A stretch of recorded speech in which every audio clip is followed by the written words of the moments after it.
Hey guys, what's going on? It's Dan Baird with the Rumination Project, and I'm trying to work on a better intro there as I progress through this StreamYard better now, and it seemed to finally nailed the intro. So thanks for joining me, and this is another episode of Mental Health Monday, and today we are going to be talking about uh, PTSD. Sorry, the light is really blinding me today, so I turn it down. And I have, as always, my co-host Rhino here with me, and I'll bring him up here. What's going on, Rhino? You're still on mute. Hi everybody, how's it going? Sorry I couldn't find the mute button.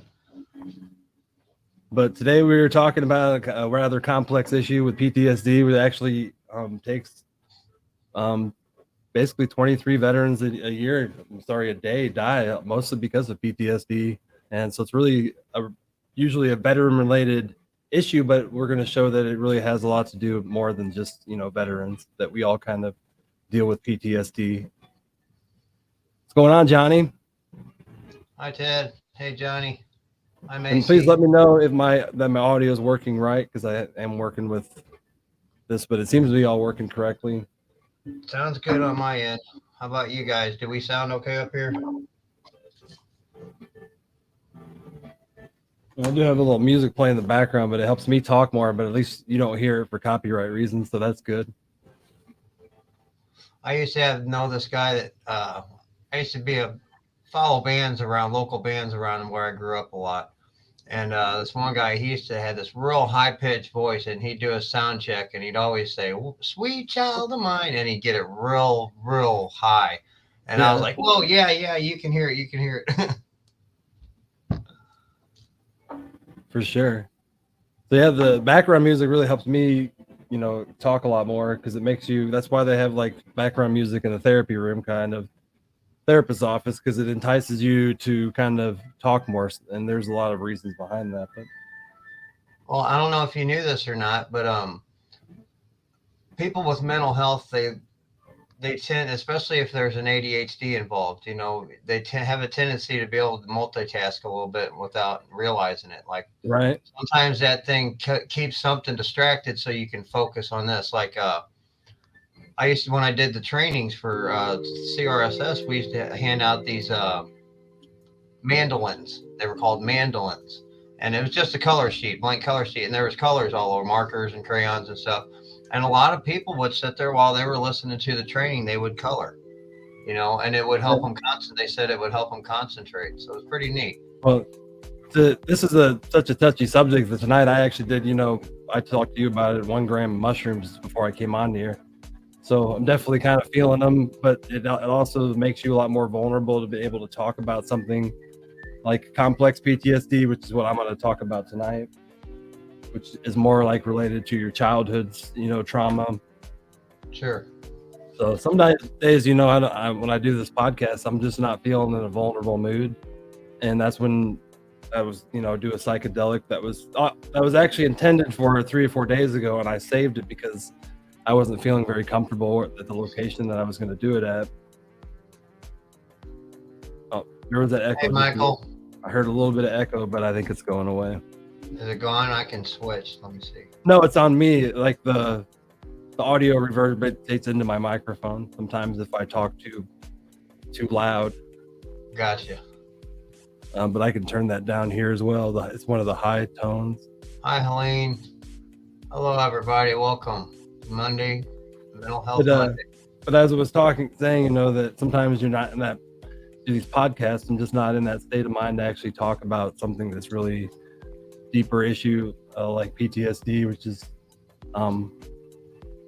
which mine's more with my childhood. I had a very lonely childhood, so I struggle to connect with people on more of a social level because of that loneliness. So it also causes a lot of fear and PTSD inside of me. So that's what complex PTSD is, and a lot of people don't realize that fear is attached to that, that form of PTSD, because a lot of people think of it as an event that happens, and then you form this PTSD or this the way the body responds. Can I try something here? I want to see if Yeah. this works. Is that okay to put that down there so they know the topic? Yeah, for sure. Okay. Man, I needed to do the other banner. As always, we're gonna give away some coconut oil tonight, and I love the response that I've already given it to 2 people and gotten really positive responses for the things they used it for. So that's why I give it out for free too, as well, because I like to get the responses of how it treats different things. So it's you guys are more like a kind of a science experiment to me, and I find it very intriguing. And you get some free infused coconut oil. It's a really good stuff. Absolutely. So I have that banner up here, and let me go to the giveaway tool before we start as well. Hey, Kurt, how's it going, buddy? Yeah, our topic tonight, guys, is at the bottom there, PTSD. If you guys want to share out and tag some people, that's fine.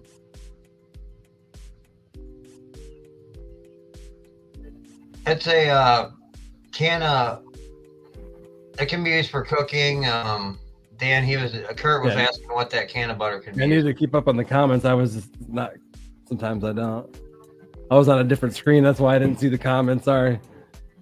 Yeah, it can be used for, somebody used it for some pain on her elbow. She said she rubbed it on her for some pain, and she said it treated the pain really well. So apparently it's good for localized pain. I know that it treats fibromyalgia as well, and it's good for anxiety if you consume it, as well as Alzheimer's and dementia and a host of other things. From what I've seen with it, as I've given it to people over the last 3 years. And this is a specific strain. It's called Ophelia, so I know what strain it is, and it's a strain that I've been kind of giving to an older couple for a couple of years. They've been kind of my guinea pig as I've kind of gotten the formula down to the point where it is now. I'm still putting it up. Sorry, Becca. I'm slow on the giveaway tool here. And as always, it's going to be green leaf. I think that's what I made it. It's the same thing as last week, Beck. It's that coconut can oil. I think it's coconut, and then what you said? Yeah. Yeah, I was about to put the banner up for it. It's I can take that one down. No, this is a different one. Oh, okay. It'll go on under and over that. So here you'll see here in a minute. Big ass horsefly flying around, dive bombing me. So yeah, it's active now. So green leaf will put you in the giveaway now. I got too many tabs open. I'm like trying to figure out where the stream is for a minute. I got like 6 tabs open in my browser. I'm lucky. I have 2 screens. I have my laptop over here, and then I got my that's helpful when you have 2 screens. Yeah. Well, I'll see if it's working. And we got 2 entries. Yeah, it seems to be live. This works better because then you can share the screen and not interfere with the giveaway. Now you guys can see what the giveaway is. Because as always, I do have some interesting YouTube videos that help explain this and educate. I just realized that there's. Let me turn the music off because now it's becoming distracting.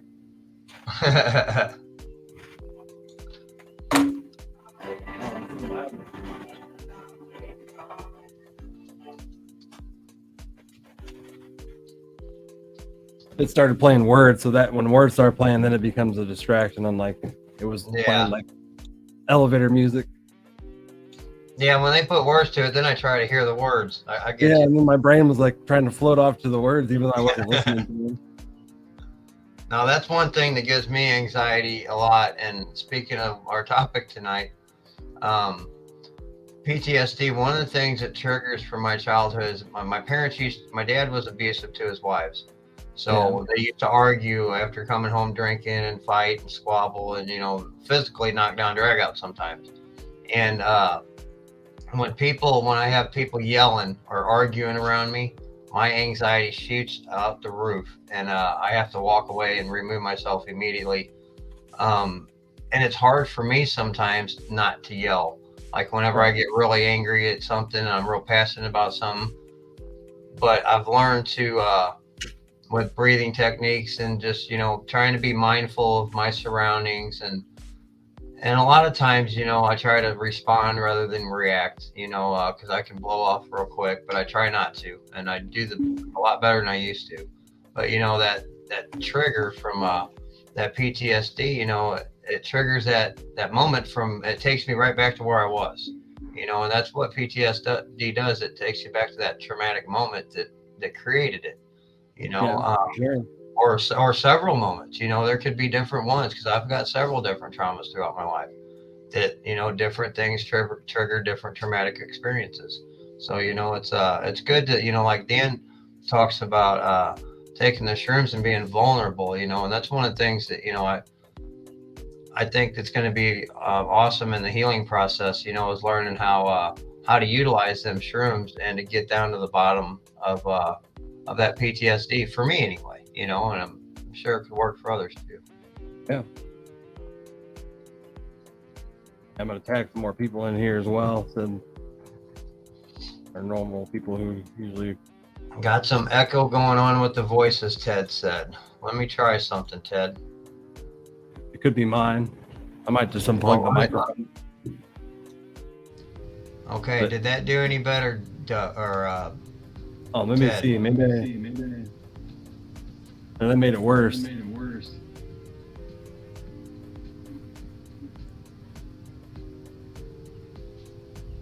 Yeah, that's what I was talking about, Chris, is taking a hero dose for a reset and then following up with microdoses to not to trip, but to improve mental health, self-esteem, and also and right now I take lion's mane mushrooms, which I get from Dan. And to give you a report on that, Dan, it's been 2 weeks. Today is start of the third week, and or no, second week. Second week, and I can already feel a little bit more focused. I'm not so down all the time. I take 2 in the morning every day, and I can tell a difference.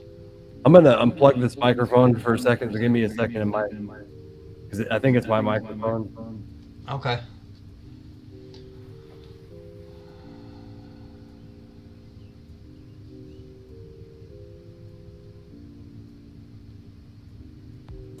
Hey, Jimmy Mead, what's going on, sir? Yeah, and Becca, that's a big part. Becca says, let me put that up there. I forget I can do you hear this me? now. Yeah, I can hear you. Can you hear me Am I okay? echoing? No. I can hear my echo in my own.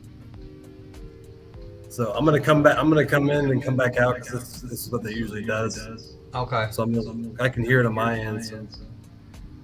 Let me. But I'll be right back in a second. Okay.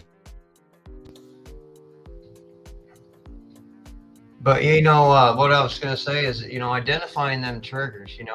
Finding out what it is and putting a name to it. And say, hey, this is where this came from, and this is what. Oh, I was gonna add you to the stream. That seemed to fix it. Did it? Good. So yeah, that's why I tried this microphone here, and it always does that. You spend the money on the higher end equipment, but sometimes it doesn't work as well as your laptop microphone does.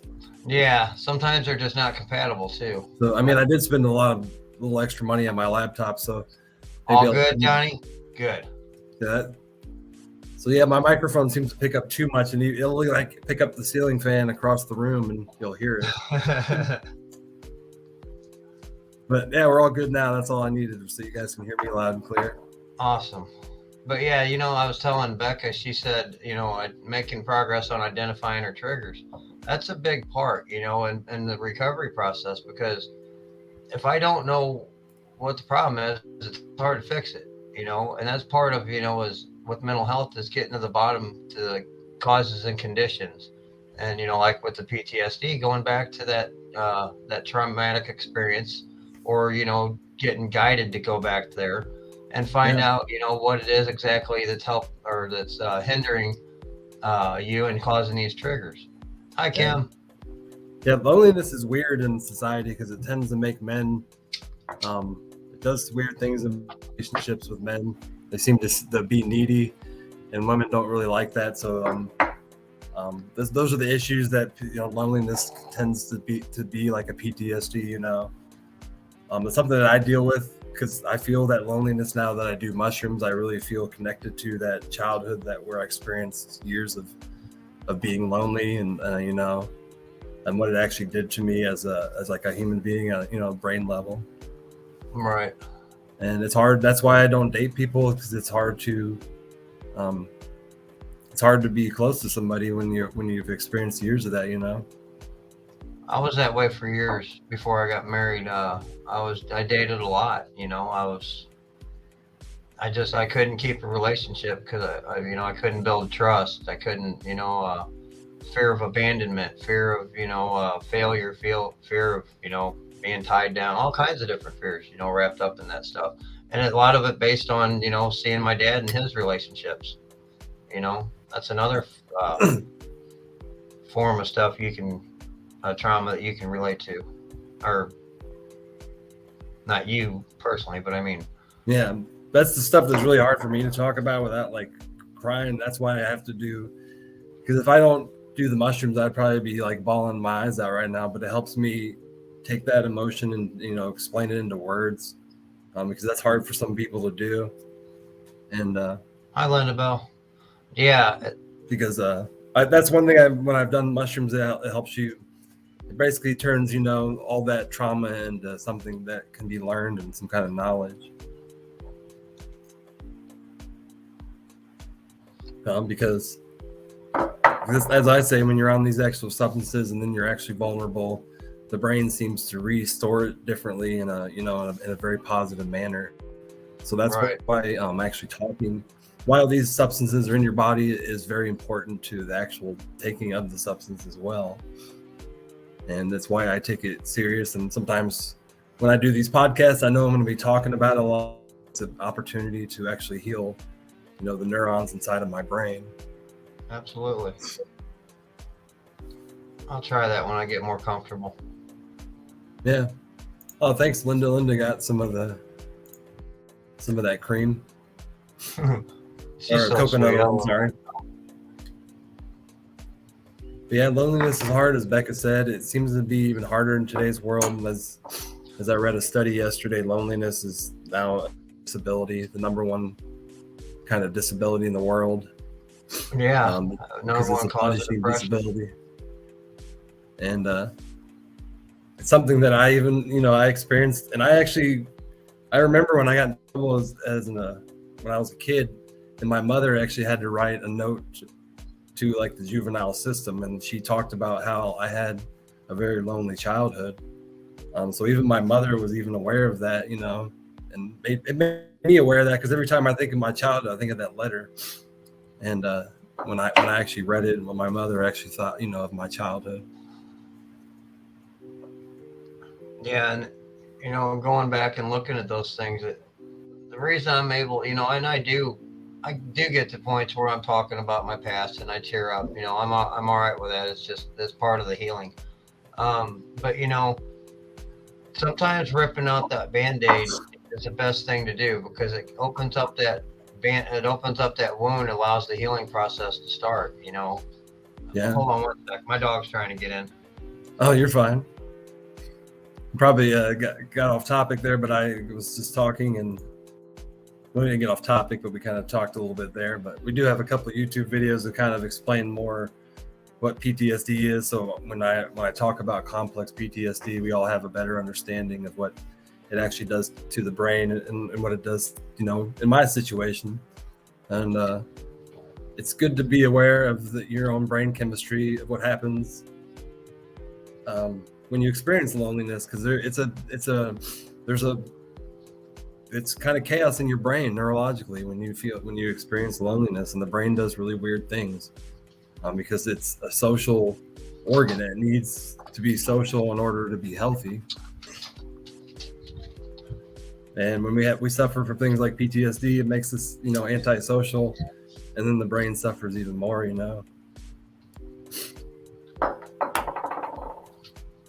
Yeah, and that loneliness, that I've learned in my recovery, that I've learned to be alone with myself and live in solitude rather than having that loneliness. Not that I don't ever get it. Don't get me wrong. I do have PTSD, and it comes back sometimes. And that's that stems back from that, abandonment. And, like when I was a kid, I wouldn't say abandonment. That sounded bad on my dad, but, Yeah.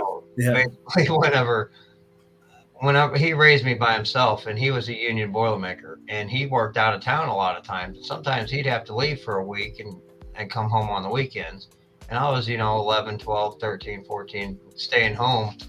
And I didn't really have a chance to go out and meet a lot of friends and stuff. So, a lot of my younger years, my best friend and only friend was my dad.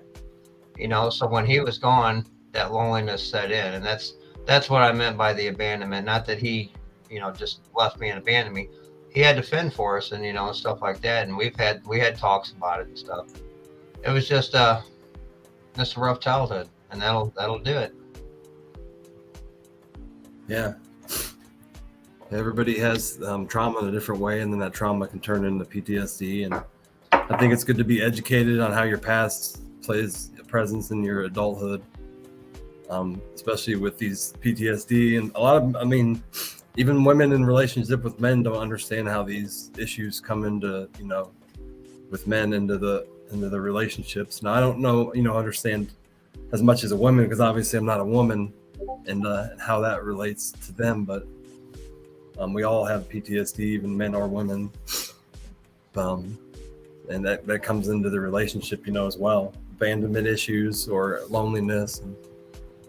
Absolutely.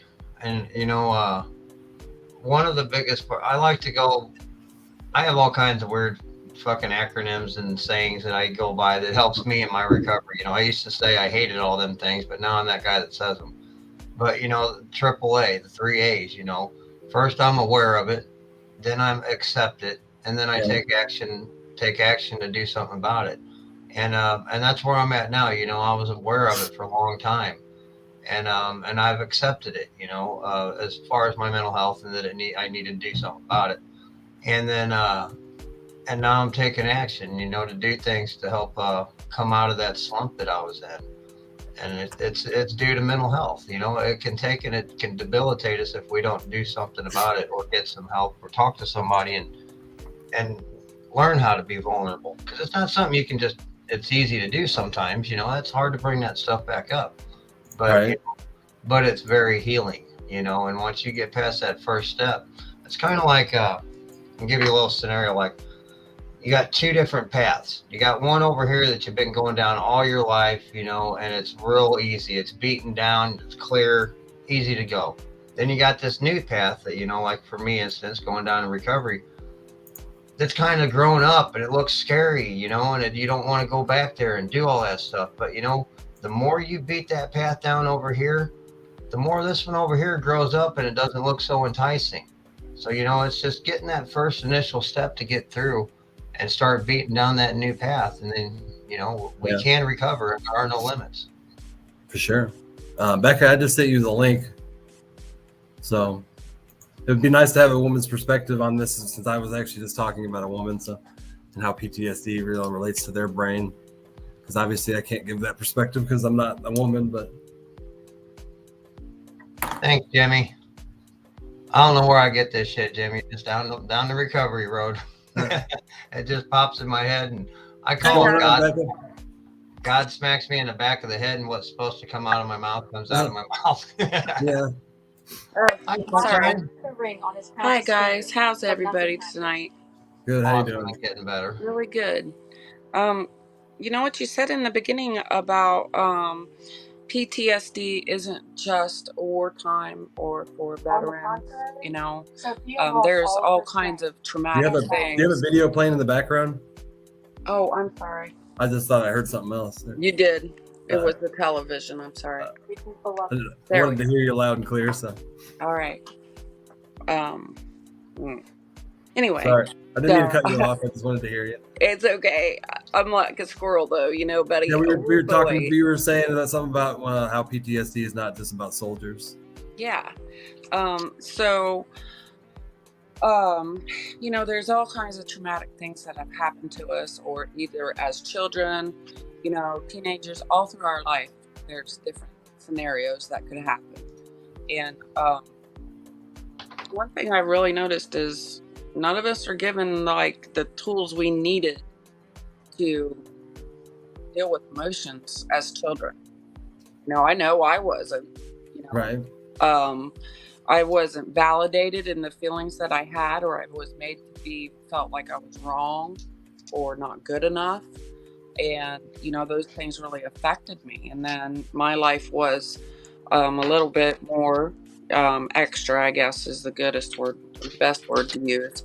And those things affected me, being a young mother and a wife, not understanding how a real relationship's supposed to work, you know. Um, so there's all these things that I never got to deal with, that I started dealing with here just like the last few years, Yeah. And so it was like, I spent all like 20 years fucking triggered all the time. All right. It's just in the last few years that I've actually calmed down and don't have to be on guard all the time. But there's some things that do set me up. Loud, unexpected noises. Okay. Loud, aggressive people. Those things. And like, there's this weird little thing about my time. Don't waste my time. I have this thing about time now. Okay. I just discovered this one here last month. It was in June. I was freaked out. What are So they? it was triggered by wasting my time. And at the same time, I was recognizing what triggered me. So, that'll scramble your fucking brains up hard right there.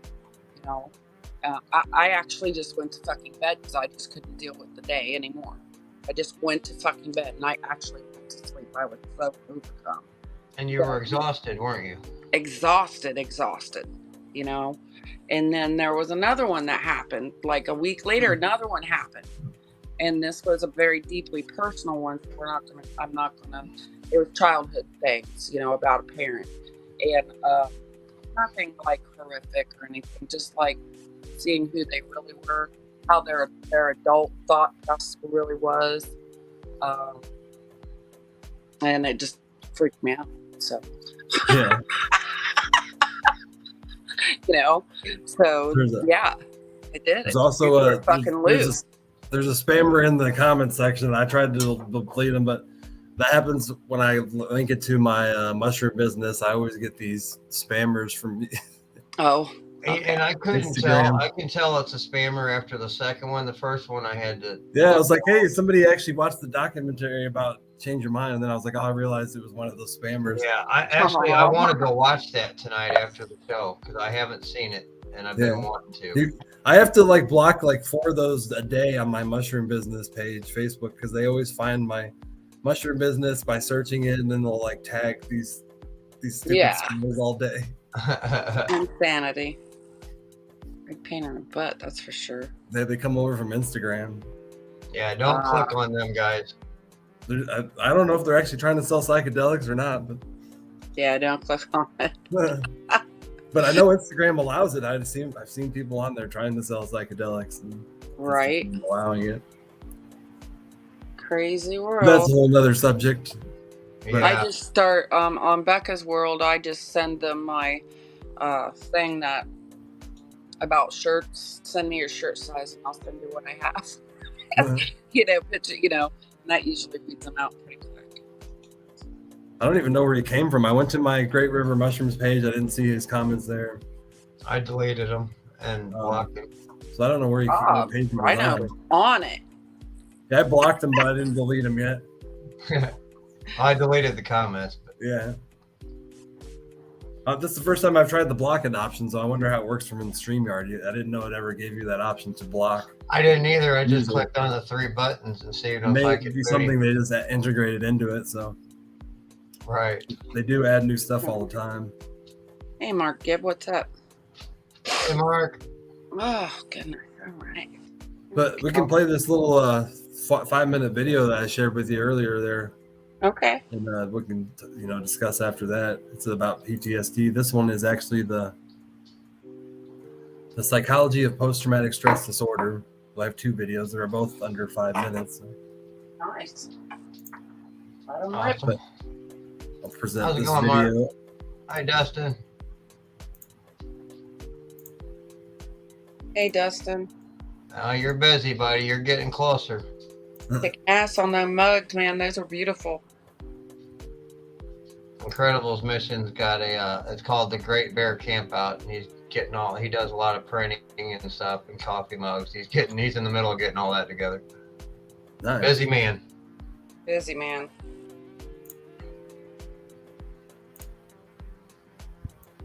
But this is another, where am I at? I keep getting mixed up on my tabs on top. But this is another TED Talk.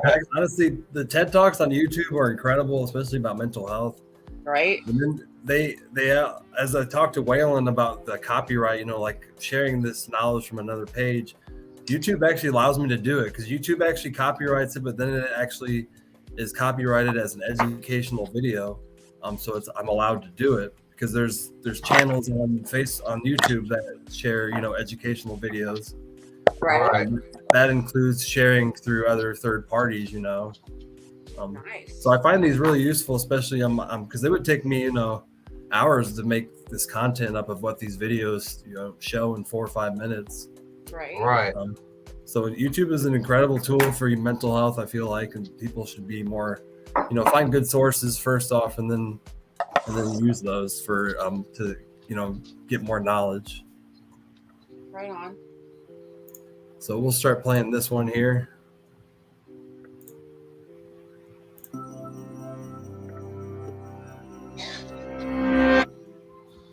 Many of us will experience some kind of trauma during our lifetime.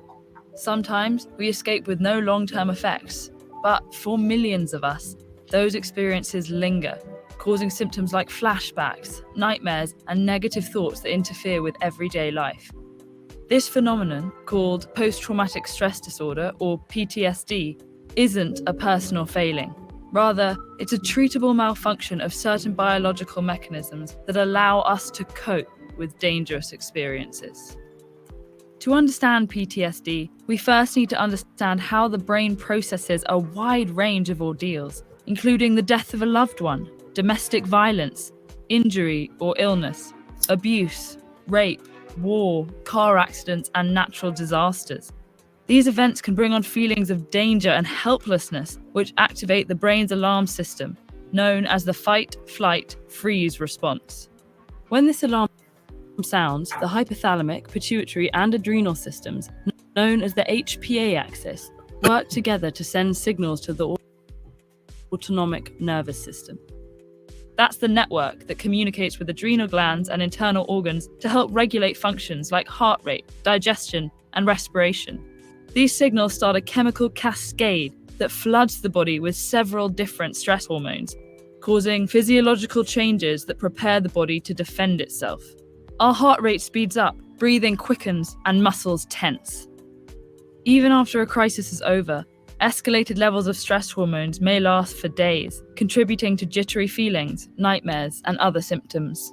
For most people, these experiences disappear within a few days to 2 weeks as their hormone levels stabilize.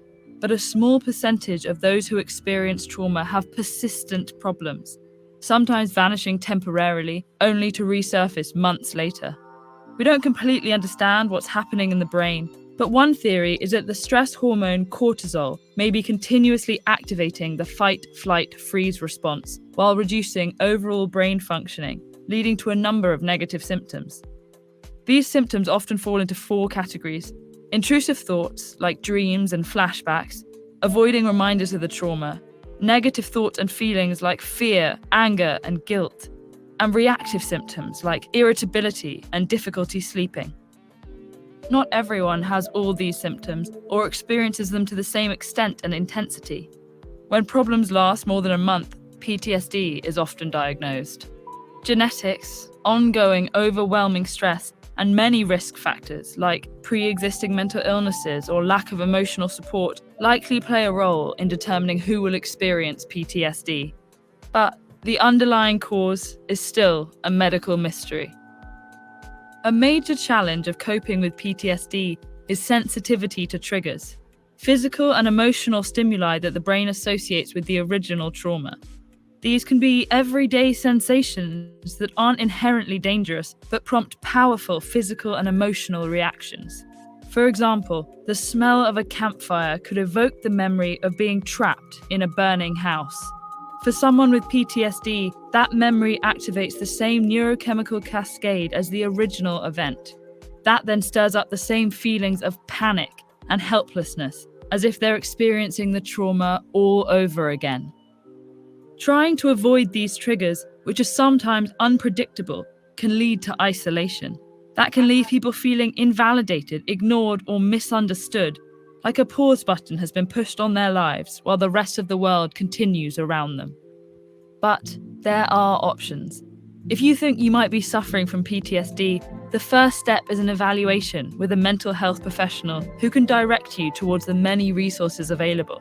Psychotherapy can be very effective for PTSD, helping patients better understand their triggers.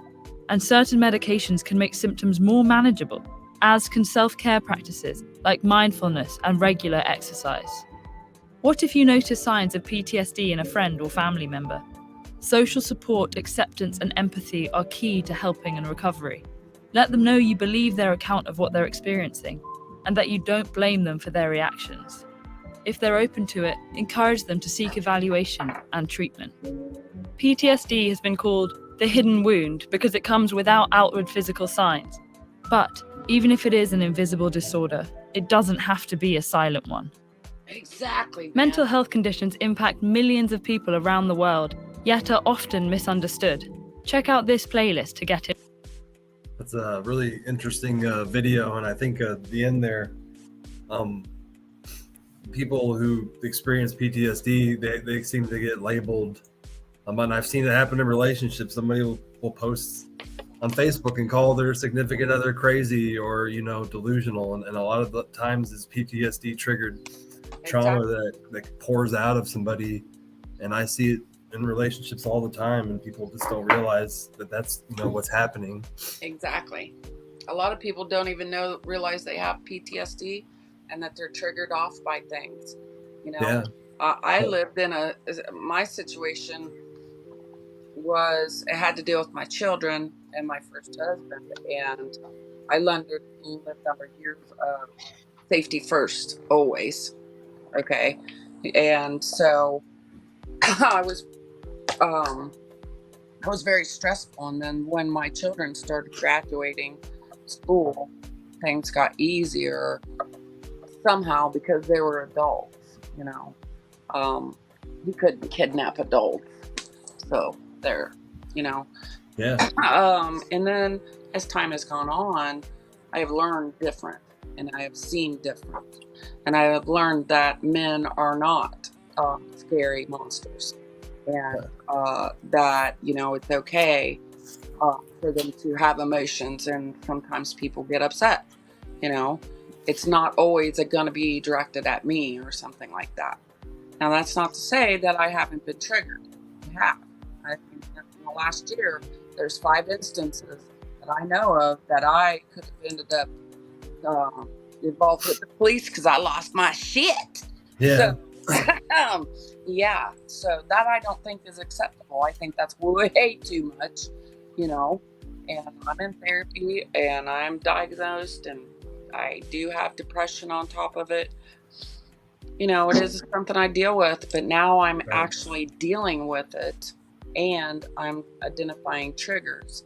So I'm growing. It seems to be that video also nailed about cortisol.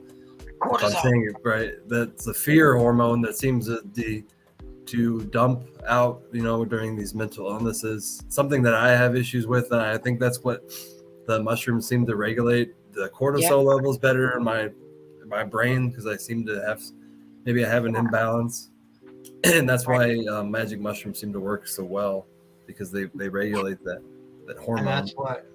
Go ahead. Yeah, I love it. Yes. So the PTSD, that's why as we went down these mental health Mondays, we went through all of the stuff that was kind of said inside that video with fight or flight or anxiety and fear. Those 3 things really. I noticed the word. What was the wording? Avoidance of things that you believe trigger you. Yeah, that's a big one. That avoidance for me is huge because, I just rather stay the fuck Yeah. home. But You know? you can go ahead, Ross. What were you gonna say? I'm sorry. Oh, that's all right. To go back to the cortisol thing, I was mentioning that last week or the week before that. When we're experiencing mental health symptoms, that cortisol is what regulates your stress. First of all, or one of the things it does. And whenever we're going through mental health experience and them symptoms, it doesn't work right. Now, even to top that off, if we have a parent, well, mainly the mother, if we have fetal alcohol syndrome, there's a part in our brain, that hypothalamus, that doesn't develop right, and it really messes with that. So sometimes we have not just the PTSD, but other circumstances where our brain doesn't regulate them what a normal brain would, to regulate that stress level. Yeah, I agree. It's all so relevant and interesting and interconnected, and you just don't know how much I appreciate you letting me up here. I can That's run a off at it's the a lot very now. it's a very vulnerable subject to talk about. People who even experience PTSD struggle to talk about it because they don't. I have these compounds that I use to help me talk about it, but a lot of people out there with PTSD don't have these. Unless you live in Colorado or legal state, have these availabilities to help you overcome PTSD and be able to talk about it. Right. Because it's pretty rare to come on Facebook and there's two men and a woman talking about PTSD, but I think it's important that we open up and stop the stigma of what truly is. Yeah, that's the big thing. Everything has a stigma on it with the mental illness, and 70s babies, man, we had it rough. You don't want to be locked up in the mental house. Those are in there way. So you're full of drugs, Yeah, that's all the mental houses that we had because they were horrific, and now we have this huge mental health problem that's not getting addressed anywhere. It's just something. And that's what we were talking about last week, Melissa, is them fears trying to run our decisions and stuff like that. And PTSD, is a big fear. That's why Dan started off with fear, because it's wrapped up in a lot of mental health. And especially in PTSD, them fears are hard to overcome. Little by slowly is what I say sometimes, because it's not something that goes away. You work on it a little bit, and eventually, for me, that's how it works. Yeah, it's been since I started this podcast in June. I feel like the way that I present this information is the way that I've healed myself as well. Because every time I do a podcast, I go deeper into my own mental health. Right. And it helps me because I struggle every day, even though I talk about it. Because I have to live with bipolar without having prescriptions or having any kind of Western medicine help. Because when I go to my doctor and talk about this, all they do is ask questions because they don't know anything about magic mushrooms. And they're more intrigued than anything when I come in there. So that's wonderful. I'm glad I'll always have mental health. I'm just learning to manage it. And that's. It's not that I'm going to get rid of it overnight or anything, but I can learn to live with it, and I can learn to manage it. Yeah, it seems like Eastern medicine approaches seems to be the ones that work the best. Sound therapy and all these other therapies that actually go after the mind seem to work very well. Medicine's probably prescriptions are probably the worst thing you can do for PTSD. And that's how the military deals with it, and that you can go on to countless stories online and watch really sad YouTube stories about people who are on 34 prescriptions because they have PTSD and that they're in the military and they can't try cannabis because if they try cannabis and the military finds out, they could lose all the VA benefits and then not have any medication. So it's really sad that these people who struggle with PTSD get stuck in the system of medication that doesn't work. right? Absolutely. Yeah, I'm the same way, Melissa. You know that I worked in a crisis detox unit for 3 years and residential rehab, and that's a high stress situation area all Yeah. the Right. time, you know, and I was constantly putting out fires. My boss said you work great under pressure, you know. It's whenever and under that stress, but whenever I was in a lull, so to speak, and there wasn't nothing to do, I'd get all discombobulated, you know. I'd Yeah, go, I I'd go do find. know, Yeah. right? And I think something else that happened in my life that has been very beneficial to me is learning how to be a single person and live by myself. I've never, this is the first time I've actually lived by myself in the last 2 years of my life. Okay, I didn't have nobody else to depend on.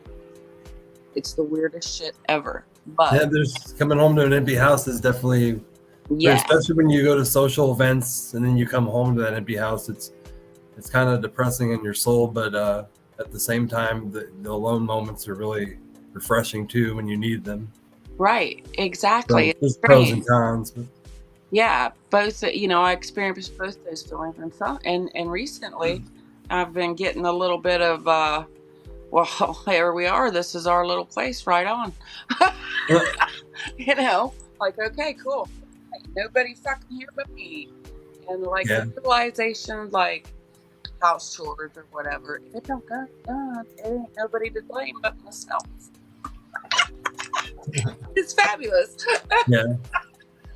And I had a roommate that I kicked out last year, and I realized it was a roommate who was on VA disability, so he got like he had Yeah. bitten by a tick. What's the tick could do? The Lyme disease. He had Lyme disease, and while he was in Afghanistan, so he got like a big disability from the government, and so he didn't have a job. So he never left my house, and it became like an issue with me because I needed that alone time.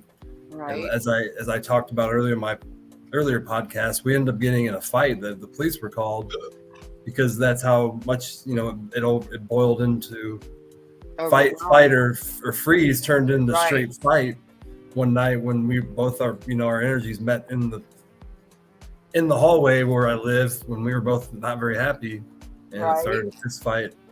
Oh my gosh, honey. And I didn't like it. I almost got arrested for domestic violence, but luckily it was just fighting. Because the fight happened, and we kind of broke it up ourselves. We weren't like trying to kill each other. Right.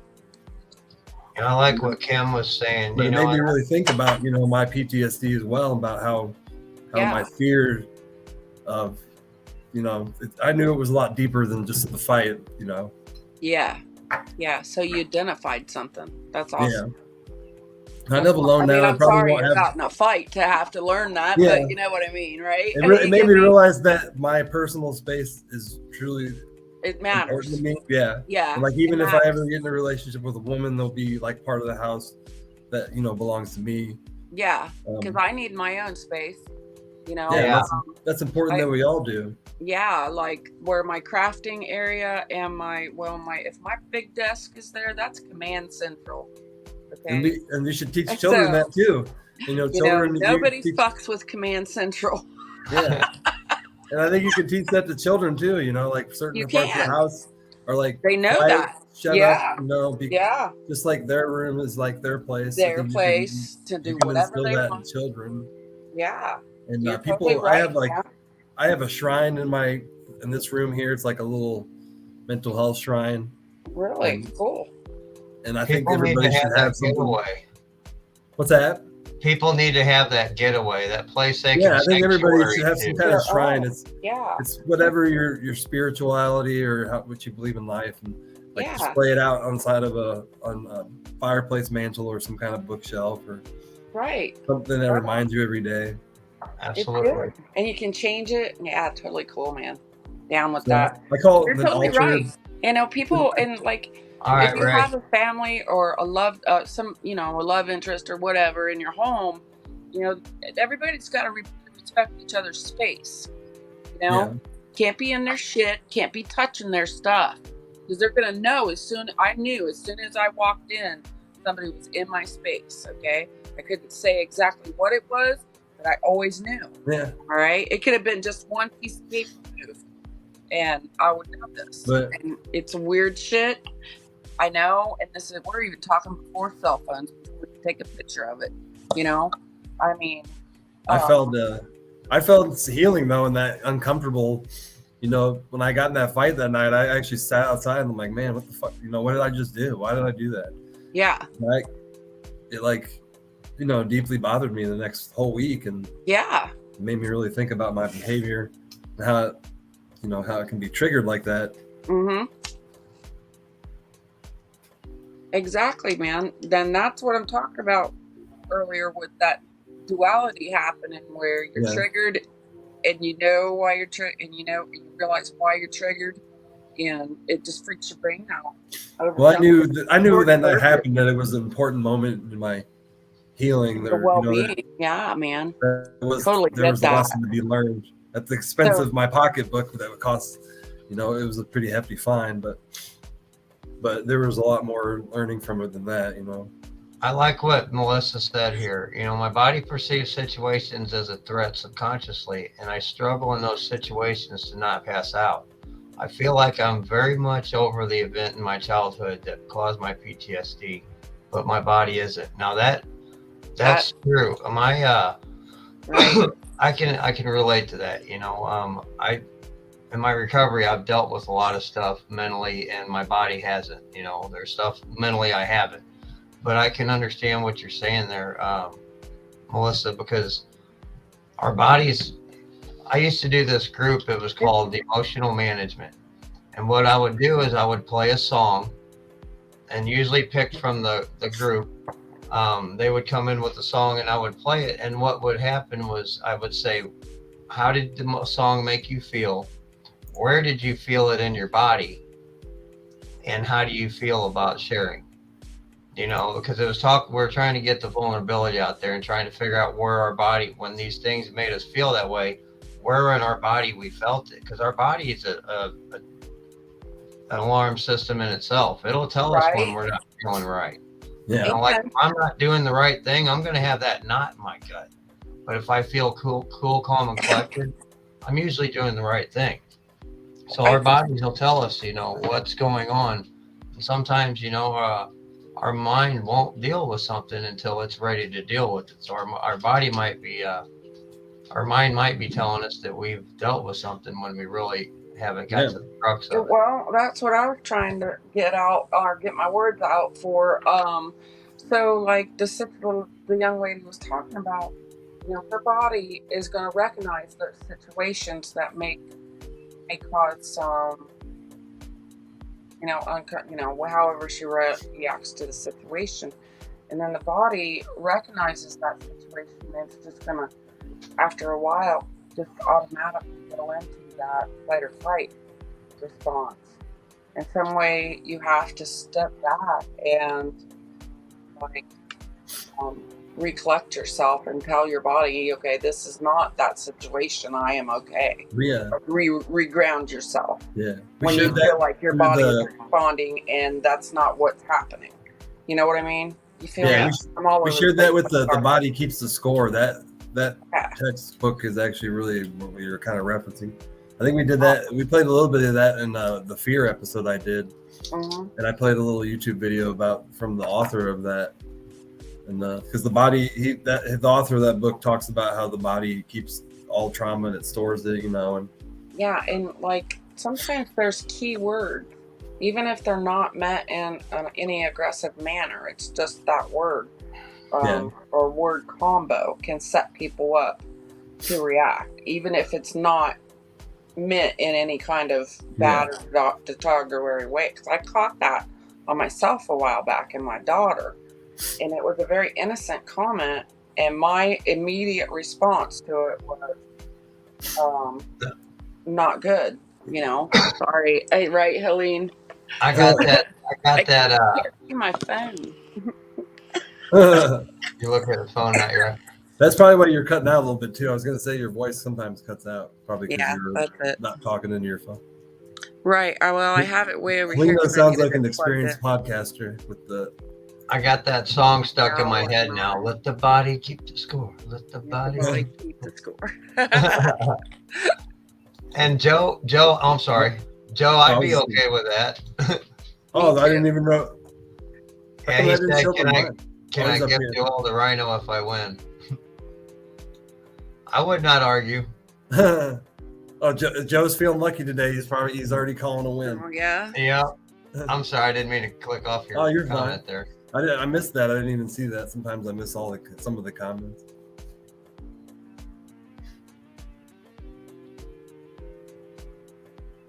Yeah, it makes it. That makes a lot of sense, Smith Kim. That was another episode we did on trauma about how it causes we have about 100 neurotransmitters, and when we experience trauma, those neurotransmitters start to dysfunction, and then we can't operate as a normal human. Right. And then we feel disconnected, and the body just shuts down. Trauma responses, they call it, Mm-hmm. Oh, yeah. Oh, yes. Wow. Hi, Pam. Thank you. You're welcome. I don't know what I did, but you're welcome. Oh, I shut my thing off. I can't see this comments without the iPad. That.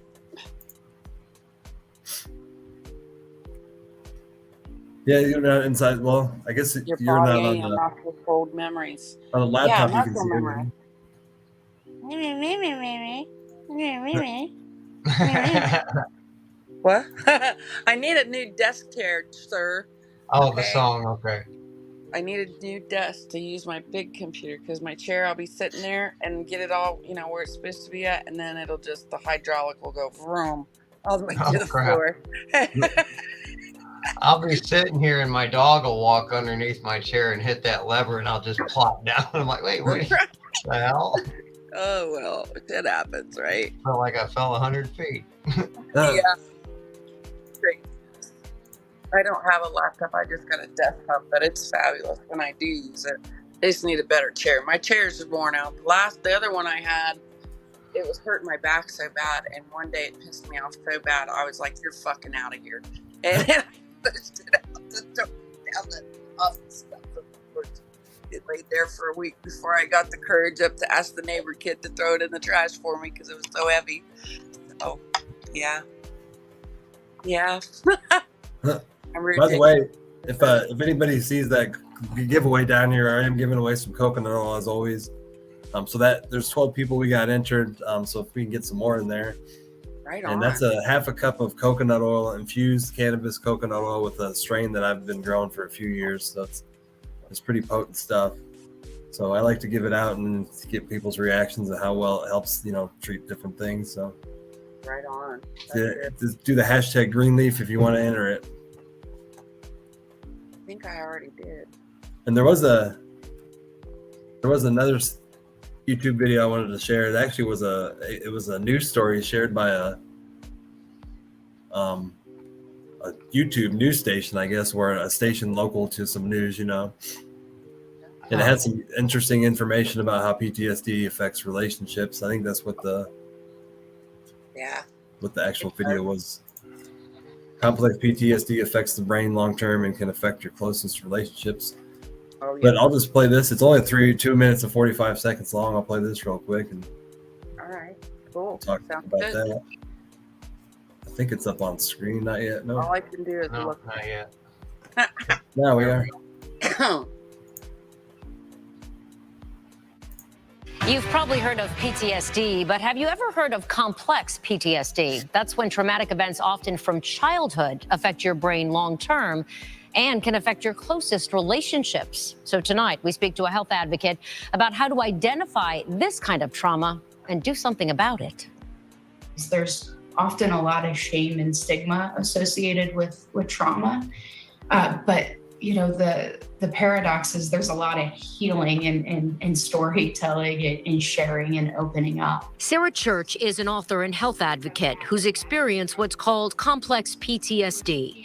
That condition happens due to childhood trauma that's never resolved, and it impacts the brain long term. Symptoms often include flashbacks, nightmares, and triggers to cues that remind you of the traumatic experience from the past. That past unresolved trauma can cause a lifetime of damage to your health and well-being. One can be difficulty dealing with emotions. A second thing could be like a diminished sense of worth, excessive shame and guilt.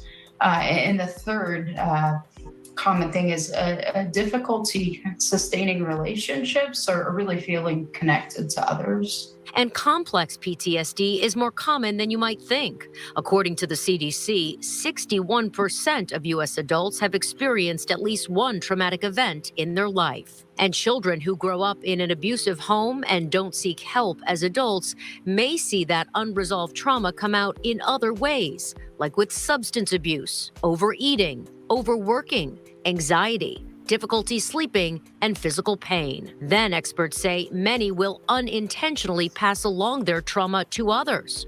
Church did that too and says she lost her marriage over it. But now she leans on a combination of tools to help her stay healthy. So I have a toolbox now that I can A, recognize what's happening, which is a big improvement from not even knowing or recognizing. And then B, I generally know which tool to pull out of the toolbox.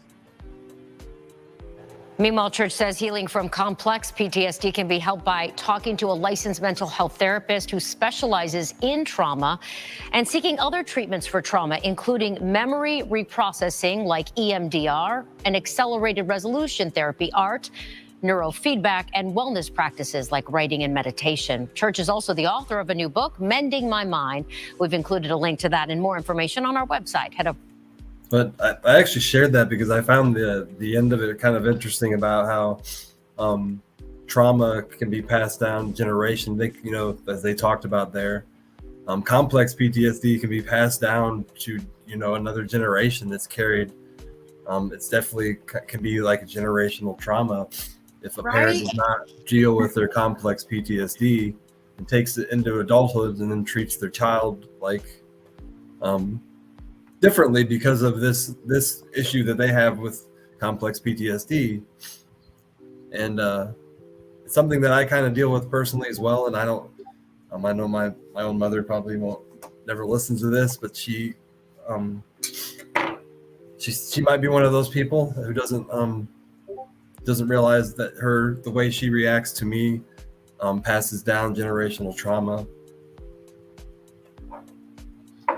And that's really hard for me to talk about, because that's, the center of everything, the issue that I deal with personally with my mother. Yeah. So it's always the touchy subject to talk about with me because I feel like that's the center of my mother is the way she reacts, but it's the way I react as well that can help, the situation. But the way she reacts and then shuts down doesn't help the situation as well. And I think that when people experience generational trauma, they just shut down and they don't want to deal with it. They don't want to open up to the opportunity to heal if, they encountered it or, took care of it instead of ignoring it. Yeah, I think that's part of where the stigma comes back because, our parents are a little bit older than us. And it was very much drilled into everybody's head about mental illness and being crazy. And you could be locked up for that. You could be locked away in some kind of mental health facility. And the older people, the worse it was, because they didn't understand about special needs children and stuff of that nature, And it's so hard. And sometimes the people don't realize or don't understand that there truly can be a different way. They're so lost in those paths set before by other people that they don't know or never learn that there is possibility of another way. Yeah. It's sad. It's very sad. I'll explain my situation a little bit. My mother doesn't talk to two of her siblings and hasn't for 10 years. I communicate with these siblings and they want to heal, but being the kind of middleman to help this all work out is really difficult and something that, Yeah. I've tried to navigate for a couple of years now. Right. And But when you don't talk to your siblings, you break the family in half. So there, and my sister, my mom's sister, she told me that 20 people are separated, have separated relationships now because those two don't talk. And when you think about you're being bitter and, towards somebody who's that close, and then, kind of breaking the family in half. Some people just don't want to face the consequences and rather just hide from it right. and face and try to heal. Right. 'Cause it's all over money. It's all over money. It's stupid. Right. It's sad. It's very sad. I thought the mother dying would have actually started healing, but I went to the funeral and I didn't see any healing, and it was really sad for me. I bet it was. I bet it was very traumatic too. Well, thanks for sharing that, Dan. I appreciate it. I might have been the only one at the funeral that saw that, but I saw that perspective of the things my mother said that they really upset me. The things, she was being bitter towards her own sister at her own mother's funeral, and I always found that always bothered me. Right. And I see that so much, and people that I've grown up, in my life too. My grandpa was a Korean War veteran. My dad was a Vietnam War veteran, and the way they were taught, just fell through and or followed through, and But what I think in mind is a friend of mine I grew up with, and his grandpa and dad were just alike. And then as my buddy Bill, as he got older, he was just like his dad, and you could see that. Now that I look back at it, I can see that trauma, how it was passed through, Right. and spread through the generations. It's usually passed through by people avoiding talking about it. Yeah. And when you avoid it, you just like, let's just deal with the consequences of avoiding it instead of trying to heal and actually talk as human beings and communicate as we're meant to be. Right. The way my dad thought is if we don't talk about it, it's not there. It don't exist. It don't exist. Yeah. And just like, what is that? How taboo. It looks good, it is good, right? But yet when I go to family gatherings, maybe I'm the only one that sees the elephant in the room, and it bugs me because families don't talk about the elephant in the room. Yeah, exactly. No, not at all. And sometimes it's really hard to accept our most loved person for how they really are. And sometimes you have to stop making excuses for them and just accept it and move on. And that's a horrible thing, because some people are that stubborn. Right. I hope my mother doesn't take it to the grave, but I think my family lives long lives. She's only 65, so she could live another 30 years, really. Oh, wow. Can I ask how old you are? I'm 40. You just turned 40, right? Yeah. Yeah, that's right. I'm sorry. I knew that. I wasn't there. My mother's just starting to have she had hip surgery. Right. She's getting around a lot slower now, and age is definitely hitting her. And Yeah. I think that part of life may change your mindset to actually, to want to reach out. Yeah. I hope she'll get there. One of the things that was healing for me, and it kind of set some things in motion too. About 6 months before my dad passed, I was able to spend some time with him and help him with case management for what I did for a living. And he was able to see what I did for a living. And me sitting there talking to him about mental health a little bit, he opened up some, and he kind of told me why he was the way he was. And that's the way he put it. He says, son, let me tell you why I am the way I am. And, and he experienced a lot of trauma, Yeah. And being self-aware of that is very important, though. Step one is self-awareness. Yeah. I mean, unfortunately, he passed away, but that was, you know, and I think he knew it at the time. He was probably getting that off his chest, kind of making his last, Yeah. you know, whatever you call it, you know. But it was also healing for me because I got to know him on a different angle and why he was the way he was, and it gave me some acceptance, you know, and that's, you know, that's why it, you know, the way we keep talking, you know, and this keeps coming up is that vulnerability, you know, being able to talk about it and get it out. You know, I journal once in a while, not as much as I used to. I need to get back into it. But, you know, that was like one of the steps in 12 steps of Alcoholics Anonymous is, you know, writing down the stuff in your head, putting it on paper, telling it to another person in the presence of God, they say, or you know, don't have to, whatever you choose to believe. But, you know, that helps because writing it down gets it out of my head, takes that half that power away, and then telling it to somebody gets the rest of it and takes away that power that holds on to me. And I found that very, very beneficial in the past with my other recoveries. So, you know, I'm looking forward to the mental health part aspect of it, you know, and just seeing where it takes with all the vulnerability. Right. But it keeps coming back to that word. Yeah, and I cut off communication with my mother for 18 months at the beginning of my psychedelic journey because she kind of shamed me because March 2021 is when I had first started like publicly talking about it, and I calculated the risk of openly talking about magic mushrooms well before I ever made my first post. You know, I deeply thought about it. And then my mom sends me a message, you know, berating me about how she was disappointed that I was sharing my story, and it all my PTSD, everything that I ever had in my life came down in one text when, you know, I still the fuck off. Right. And I sent back a very angry message, and I blocked her and deleted her, and I told her she wasn't my mother anymore. And you got to do that, man. I wrote a letter to her. It took me a long time to get to that point. I didn't go to family functions. I avoided, you know, and I talked to my brothers about it, and they understood that I was, you know, healing. But I made it more like a ritual when I finally wrote my mother a letter, because I didn't want to talk to her in person.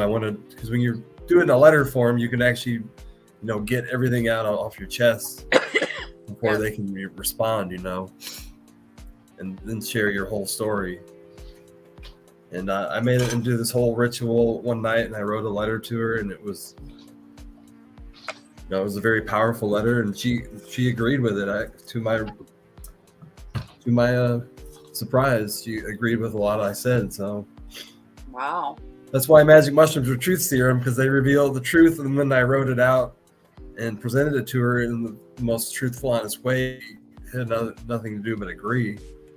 And she told me that, you know, that she might not have been the greatest mother, and that was really healing to me when she actually, you know, was vulnerable as well.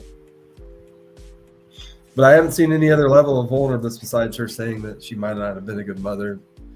It hasn't really gone much deeper than that. Right, but that's a huge thing in itself, right there. Yeah. And you know, there's so many angles that I could say on that. But, you know, I'm sure you've gone over every angle in your brain about all of that. You know? I'm just glad that the mushrooms and stuff are working, and that you're, you know, they make you vulnerable enough to share, because I wouldn't have had those conversations with my mother or gotten to that state of mind to actually turn pain into words. Right. As like a poet or an artist does, you know, they can turn. Right. There's a lot of it's a struggle to turn pain into words when you have to write to somebody, and I found it very useful. Yeah. It's hard to learn how to explain it too. Yeah. But I've learned that there's pain, and, you know, you can experience pain, but there's a lot of learning and knowledge inside that pain. Oh, absolutely. And you can turn it into something very valuable. Right.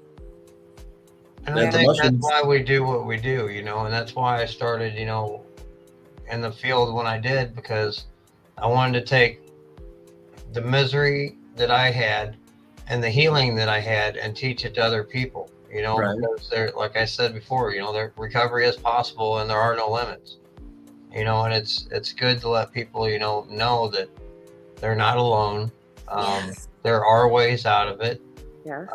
Did I say you're not alone? Yeah, that's a big one. I needed to hear that a lot whenever I first started, because I thought had terminal uniqueness. Yeah. There's nobody out no. there like me. Nobody thinks like me. Nobody feels like me. There's Yeah. I feel that in my soul, brother. I feel that one. Yeah. It's definitely and talking about it, because I did a podcast 18 months ago, and if you watch it, I froze for a whole minute in the podcast when I encountered that same energy about my relationship with my mother, because I literally froze up on camera and know what to say or do. And you can see it in my podcast, but that was the first time I actually approached it, talking about it. And it can take a long time to actually get to that point and want to talk about it, Right. I mean, yeah. Because it's different. A lot of people don't realize, how loneliness really fucks with you as when you're a child, and how that correlates into your relationship with your mother, and then other relationships with the opposite sex. Because I didn't have that proper relationship with my mother. Yeah, I get you. And I struggle to have those things that your mother teaches you as a young child, when you have that strong relationship with her. Because it's part of nature. It's part that we come close to our mothers as well as our fathers, but the relationship with our mothers is more important according to science, because obviously we came out of them. That nurturing or something to do with that. Yeah, it's nurturing. You need those parents. It's been my experience. Oh, for sure. That, and I could say probably some, maybe not as in depth as yours is, but my dad wasn't around at all. My mother raised me. And Absolutely. so I have no real reference for what a dad is supposed to do, except for what I believe, and so I'm trying to understand. Hi, Arkansas. Did you had brothers growing up? I did. I have two brothers, but I'm really different than them. And the weird thing is, I have these, when I call it, I guess, going through my memories. I'll actually tour the house I grew up with on psychedelics, and you can actually feel the energy in the house like you were there the day of. It's really weird, and I think that they'll use that in the future with dealing with PTSD. Is you can actually go into the place, and I actually walk through my old house I grew up in. And I observe the energy of each room. And when you're on a high dose of psychedelics, you can go into the memories a lot deeper and actually Jimmy, feel the trauma, or feel the darkness in the room, as I called it. And then I messaged my brother, and I'm like, any of the memories of that house, do you see the sun in your memories? And my brother actually said no.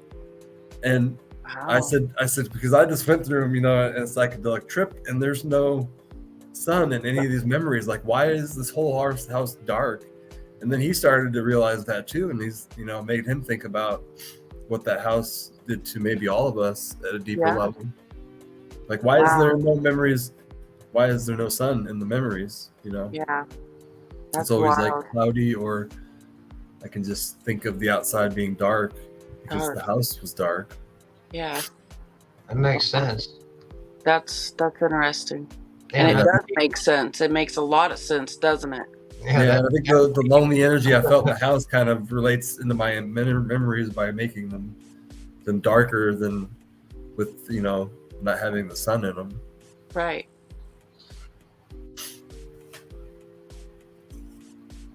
So this is interesting when you go through those memories on the psychedelic, and I think that people will use it more in the future to find healing, like I do when I. Right, Melissa?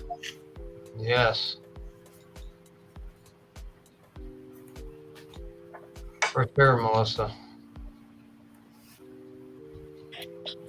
I was so grateful for Zoom when Zoom came out, which I still like Zoom. I don't know why nobody uses it, but I guess it's not live stream, whatever. But anyway, Zoom saved a lot of people, as far as the recovery community. There was a lot of people because when you isolate, or it's not good to isolate, but when you're forced to isolate and you're early in recovery, there was a lot of people out there that were committing suicide. They were relapsing on their drug of choice. And it was bad when COVID first hit. And then Zoom came on. And there was a lot of people I started a meeting and I started doing them once a week. And then it turned out to be like 3 or 4 times a week. And that's because people needed it. And it wasn't just me. It was a lot of us that were doing it together because, we needed that communication, that human touch, or not touch, but, that human contact, and people weren't getting it. And it was fucking people up.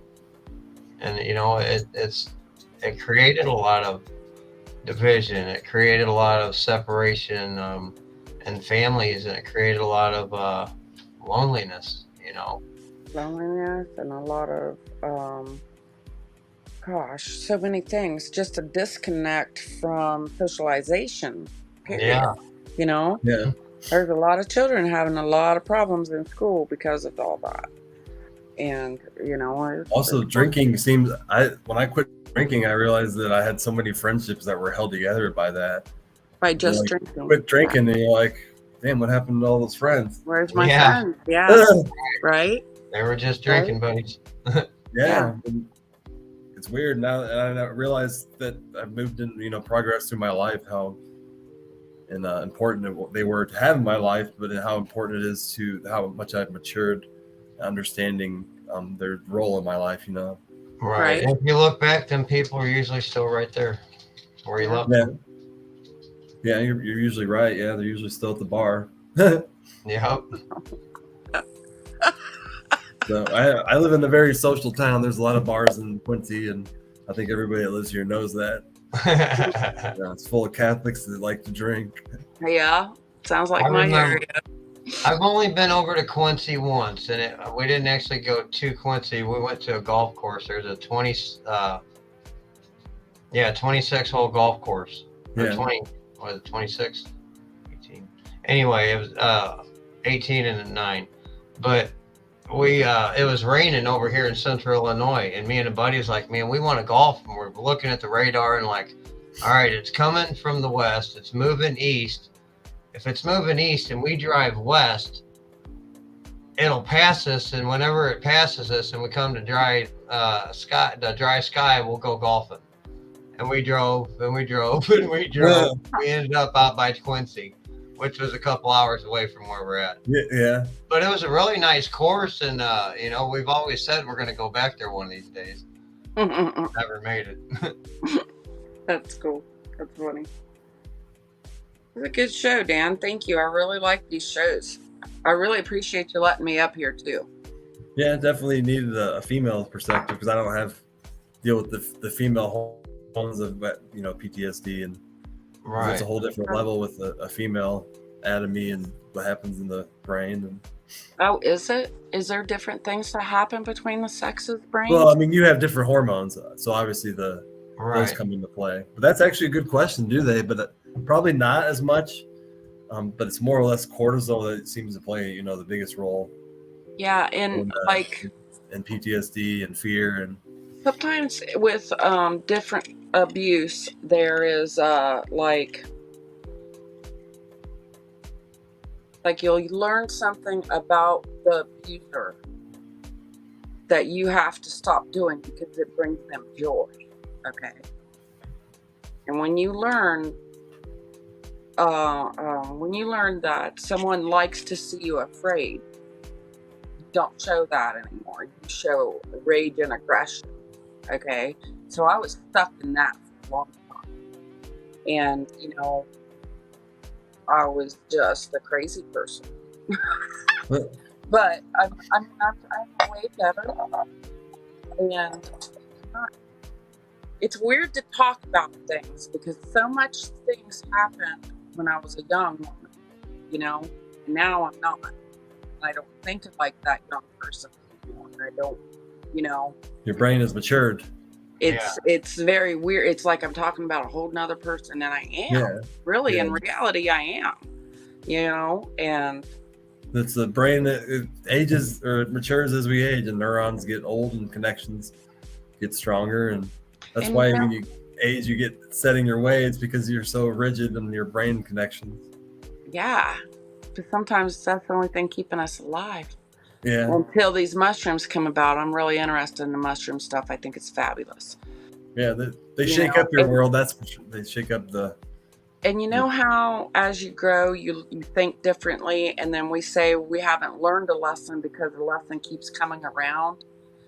But maybe it's not that we haven't learned the lesson. Maybe it's now that we look at that lesson differently. You know what I mean? Yeah. Because That's isn't love, they? Brian. You see what I'm saying? Like these milestones we hit growing and changing through our life, we keep hitting that same wall or that same instance of whatever's happening in life, but we respond to it differently because we have grown and changed, Yeah. And then there's some situations where you now know, affirm yes or no, or how to proceed. You know what I mean? It's just very interesting if you really think about how the brain grows and how we change and our perspectives change on things. And it's just interesting, very interesting. I can see it in my old podcast. I watched the one 18 months ago. I can see fear in my eyes. Oh, yeah. There's still fear of talking about it, and sometimes I do. Well, we all know that I have this demon that just comes the fuck out whenever.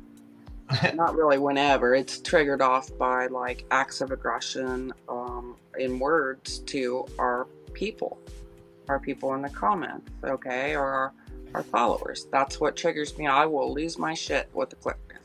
I'm getting better at being how to say things, but I still employ the word fuck a lot. It's just I can't stand it. I cannot stand seeing anything abused. I can't stand it. I can't stand seeing anything suffer. It just tears me up. And I get very protective over the people, Right. They don't really need my help. Jimmy says it's the magic word. What's the magic word? No, he says it's the magic word. Sometimes I'm thinking what he's talking about, like Becca was just talking, sometimes just to that word, or that phrase. You'd be like, well, what the fuck did you just say? Yeah, really, for real. Right. Magic mushrooms, that word? Yeah, magic mushrooms. That was actually that episode we did on magic mushrooms and inner child. That was when I had two women reach out to me and like intrigued. Apparently Facebook hides some of these from them, so they can't see them unless you go to my Facebook. And they're like, "Wow, never think a man would be discussing that." And that's what I like to hear is that's why I like coming over. More men to open up to their vulnerabilities, and that's why I like when I see posts about men gushing about their significant other. I think that's important in life as well. Yeah. To kind of have that perspective and offer to people about how maybe your lovely your wife is or your husband. I really love this show, Dan, because you try to show both sides, and you're showing other men that it's okay to be vulnerable and to show real feeling, and you're not judging us other like women. Yeah. You know what I mean? You do an excellent job. I love it. Thank you. So you're right. I kind of like the bald guy on the end. He's all right too. He's cool. We'll keep him around. What's going on, Redbeard? What Jimmy meant, he said the F word. He says it's everything, a noun, an adjective, and a verb. It is everything. I read It's a beautiful word. I love it. Yes. The power word. But magic mushrooms too, because it is a magic experience. The magic. Love your face too, Redbeard. I think it's amazing how well it treats mental illnesses too. That's what I think it's why I started this podcast, was the basic, was that these molecules can release you from really bad places in your head. Yeah, I believe it. And help you I understand. bought my magic chocolate that I like, so that's what I've been taking to regular again. And I feel better. Because I really got in a hole there in June, and I've been climbing out, but yeah.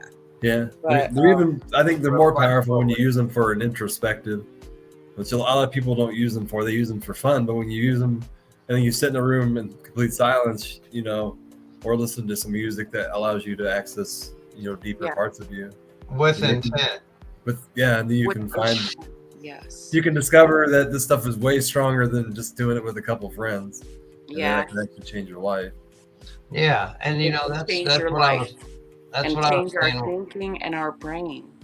Right. It makes new pathways. It's amazing. Fucking amazing. And that's what I was saying when we first met, Dan. Is when I was younger, it was a great party tool, but I knew there was some benefits to it, and I tried experimenting with it, but I just went way overboard, and it was mostly with acid, not shrooms. But I always knew there was beneficial properties to it and some kind of healing that helped because because of the way I felt afterwards. Yeah, sure, the trip was fun, but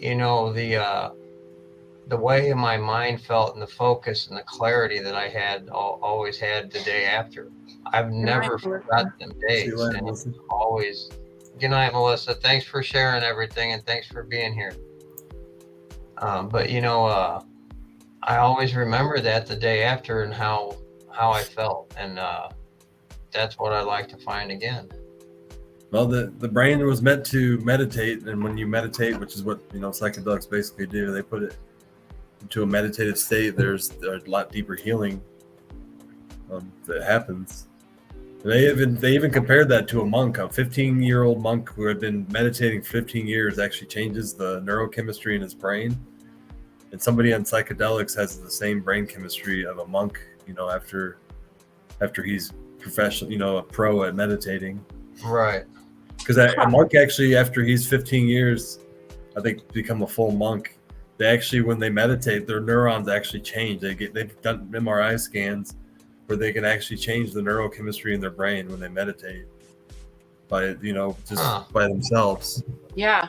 So it is possible. It takes a long time and a lot of practice to meditate to that kind of level, but Right. that's basically what psychedelics do, as well. Interesting. That's cool.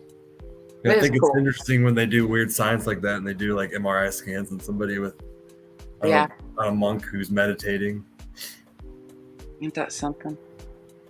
and that he's able to think meditate it'd be inside of cool. an MRI, inside of a scanner. Yeah. I think it'd be cool to see my brain on a scan. Well, even do during too. shrooms, but I mean before and after. Yeah, It'd be Yeah. cool just to see what the difference. I like that. Yeah. it'd be I interesting like to it see a my lot. brain. I would like to see that. 2.5 years ago keep- to now, what my brain will look like with all these trips I've done and healing that I've tried, I've done Yeah. in a very safe way. I feel like. I think that you're going to be one of those guys that come knocking on the door and say, "Save the world, Dan. How'd you do it?" I just shared the knowledge, but nature provides everything else. Well, it's Yeah. fantastic, mister. Is that too loud? No, Well, I guess I got 16 entries. If anybody else wants to get into this coconut oil, giving away some infused coconut oil from Greenleaf Herbal Medicine, and this is some really good stuff. It's gonna be half a cup, so you can make either a dozen cookies with it, make some really strong cookies, or make some skin lotion that really treats localized pain or fibromyalgia or something else. Does It's the already- cookie recipe come with it? Well, there's plenty of those online, but I know. have made cookies out of this specific stuff, and I make like a dozen cookies with a half a cup, and each cookie is pretty potent. Like you don't want to eat more than half of them Oh wow. because it's 20 milligrams per teaspoon, so there should be about 400 milligrams in a half a cup. So if you ate all dozen, you would be pretty high. You'd probably fall asleep. Right. Uh, Hey, no problem, grassroots. That's what the show's about, letting them people know that there is recovery and that we're vulnerable, and here to let people know that and people have not options alone. besides the fucking pills. I'm Right. not knocking pills because sometimes, it is what it is. But, Sometimes there's crying helps other more than the pill. options. There's other avenues to check out. You don't just have to believe what that pill pushers are I saying, think they crying actually works better than taking a pill. Yeah. Oh yeah. Does something to Yeah. your brain, chemistry. So it's I important. that used you to do that. believe the harder I worked and sweated out, I would get all the shit out of me, all the anger and all the things out of me. So that's part of why I am like I am now, because, well, yeah. We were walking out. I was walking the group of clients out rehab to go outside and smoke cigarette. It was smoke break after lunch. Well, this girl, her and someone else got into it about some argument or some whatever it was, but she was pretty upset. She was ready to leave. I'm like, look, there ain't no, don't let them get on your skin, blah, blah. I said, and she needed a tension breaker. I said, I'll tell you what, as soon as we walk out that door and you get outside of the building, I want you to scream at the top of your lungs. Don't use a word, just scream, And she goes, okay. And she did. She walked out that door and she just let one rip. I mean, she scared people that were walking down the sidewalk, And I was right behind her and I just kind of waved at him like, hey, that's all right. But she turned around. She goes, Bruce, thank you so much. She goes, that felt so fucking good. I said, you feel better and you ready to stay? She goes, yeah. She goes, man, I had to get something out. And she goes, that was a tension breaker. Sometimes you just got to yell, Yeah. Or cry, like if you hold it back. Yeah. It's not good for your brain. That's actually when I take psychedelics, that's one of the things I normally experience is I've told you about, where I literally cry for like 5 minutes, and Yeah. there's nothing going through my brain to cause it. It's just, it happens, and then it like stops like a faucet, and I'm like, well, that was weird. And it seems to be Wow. the release of all things you hold Emotion. back every day, to block, to just be able to be a human, because you can't navigate life and have all this crying and stuff in public. Right. So you kind of Yeah. hold it back in this kind of, I guess, cocoon that's ready to be released at some point. And sometimes it's released in anger, sometimes in other ways, but I think the best way to release it is by crying. Yeah. At least the safest and the healthiest. Right. Mm-hmm. Instead of bottling it up until anger just bursts out. Right. Well, that was when I told her to do that. I told her to do it, as a constructive thing. Lashing out at somebody wouldn't be good. But I told her, but yeah, just that release, is just, whether it be crying or whatever it may be, it's just relieving. Have you seen the rage rooms where they can break glass and hit things with baseball bats and all kinds of dumb shit?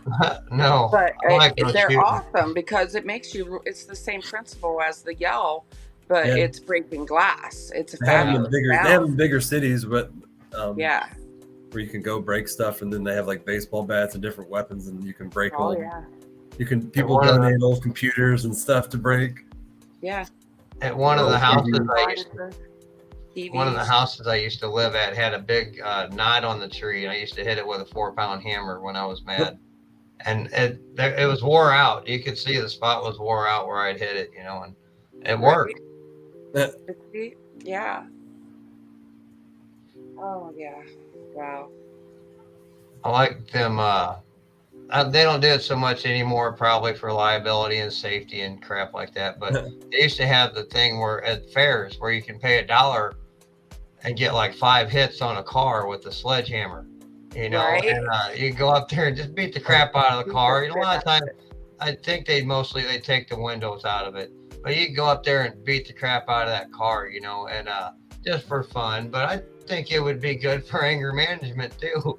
Here, go get about 5 whacks on.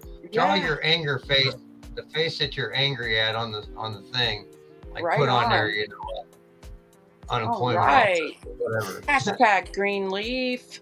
Give it We a got like and a 17 entries. share. I haven't Give really, it I didn't really heart. push out the podcast much tonight because I was so focused on talking about, the deeper stuff in my brain. Right. I love it. I also noticed that a lot of people watch this podcast after we've live streamed. Sometimes the views even double. Really? Oh, wow. Yeah. Oh, are they using the replay feature? Are Well, they yeah, hashtagging there's replay? Facebook, and then it's on YouTube. So I put it on YouTube so people can watch it on there. And then Awesome. I'll find you on there. And once it's on a social media, it's on there permanently where you can rewatch it at any time. Right. So that's the great power of the social medias, is they store the content for forever, I guess. Yeah. Hell, Macy, we might just have to build one, huh? Have our own. That way Build our own rage room. All our friends would come over and use the rage room when they needed Rage it. room. Yeah, Rage room right next to the smoke room. We'll take in old garage, any of the garage sale items that would be good for breaking up. They should put a therapist in there too. I feel like if people talked it out, and you can get complete healing and really, put your anger towards something where you can actually heal. Right. Because being angry is kind of normal as crying, but you have to be able to do it constructively where it doesn't harm your life. Right, and that's why I always say put a name to it, not necessarily a person's name. It could be an object or an entity, or whatever. Just put a name to it so you got somewhere to work with. Yeah. Have you ever fought with a printer that has toner in it and it also does the fax and all that crap? Holy hellfire. Them things. Fun we had them at the stuff. treatment center I worked at. I hated them. Right? The hospital. Right on. I got you. Yeah. Same, Bev. Yeah. Getting some more hashtags. Yeah, there you go, Macy. Fucking cows hate my guts. And they always knew when all the men were off the farm. And they would get out. And Macy, then we can take all that broken glass and give it to one of the glass blowers that we know in the community. Have them put it back together so we can break it again. Or we could, melt it down into a big thing. So Hi, JC. Fuck out of it. And they could play whatever music they wanted in the rage room and break shit. Oh yeah. And if I worked at a window factory, and sometimes glass would be broke or damaged in some way, and it had to be broke so it could go back and be reused or thrown away. So they had to break that, but you had to wear a glass suit and got the whole thing kit and caboodle to be able to break the glass. Man, people would line up for that shit. They loved it. It was the best sound ever, and we were like, yay! Yeah, also, my dad was that way, Kim. My dad was stubborn, and he knew what he knew was right, and there's no telling him, no changing it, no nothing. Right. Until the end, he talked a little bit about it, but I know. Well, I don't know that it was quite him admitting. It was just saying, he was shifting his blame is kind of what he was doing. But right. Yeah. It gave me an idea where it came from. Right. Yeah. Also, if you win this oil and you've already won it, you can gift it to somebody, and I'll ship it to somebody else too if you would like to gift it to them. Because I know some people who've already won it got in, but I'll gladly ship it out again. But it'd be a great gift as well if you do win it again. That's awesome. Thank you so much. So just letting people know that I can ship it to somebody else too, but let them know they're getting infused coconut oil. Don't tell them and then surprise them. Sir, you're fired. Your cookies were too good. I got some really good coconut oil you should try. But we had a Boilermaker. This guy was probably one of the straight-laced guys you ever meet. I mean, just church going and everything. But he ate a poppy seed bun for breakfast every morning religiously I knew him probably 10 years.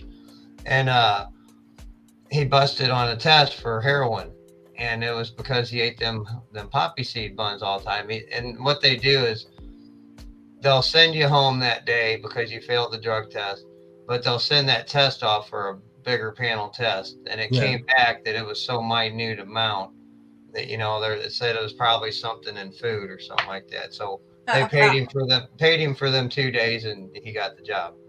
Wow. That's crazy. But yeah, and we were all laughing and giving him shit because we're like, we thought you was this holy roller, and you're out being a heroin junkie and everything.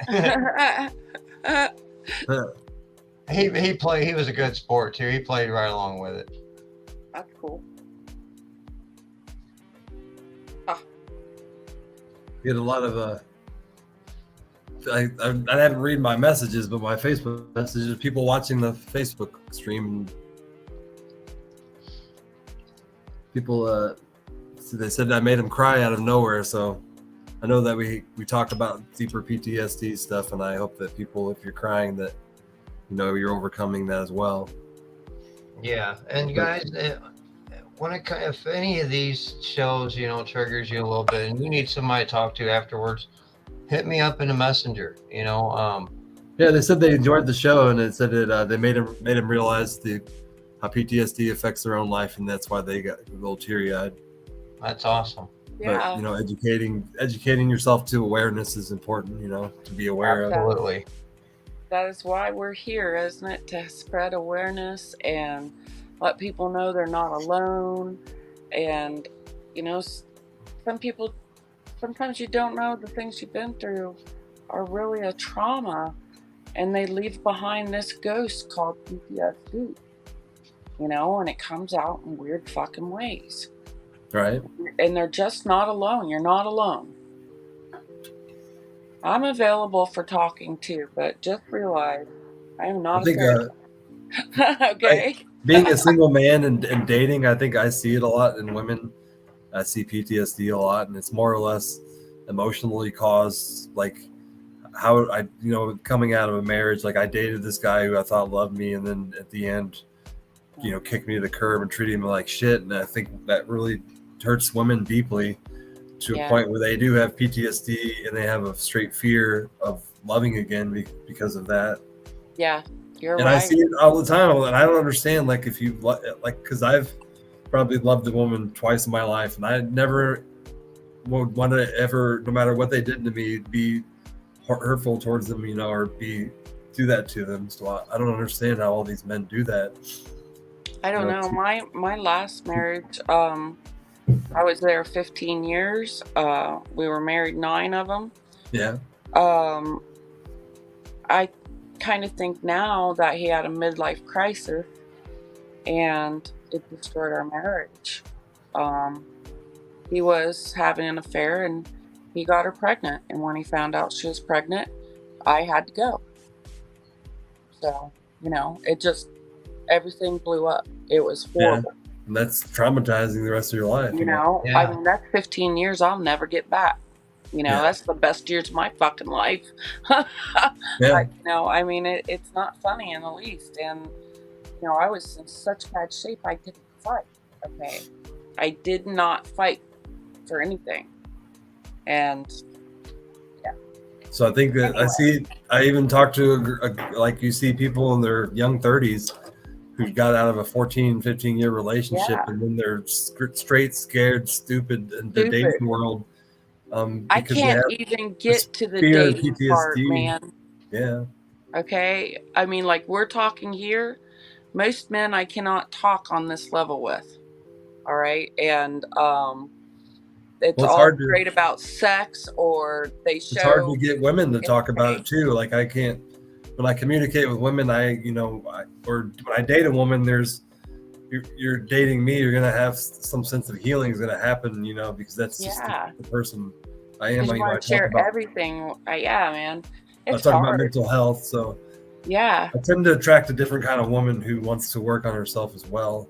And so some people, the dating world seems to be, in my area, seems to be a lot of women who have, like, literally PTSD and are terrified of loving again because they were treated by a previous man.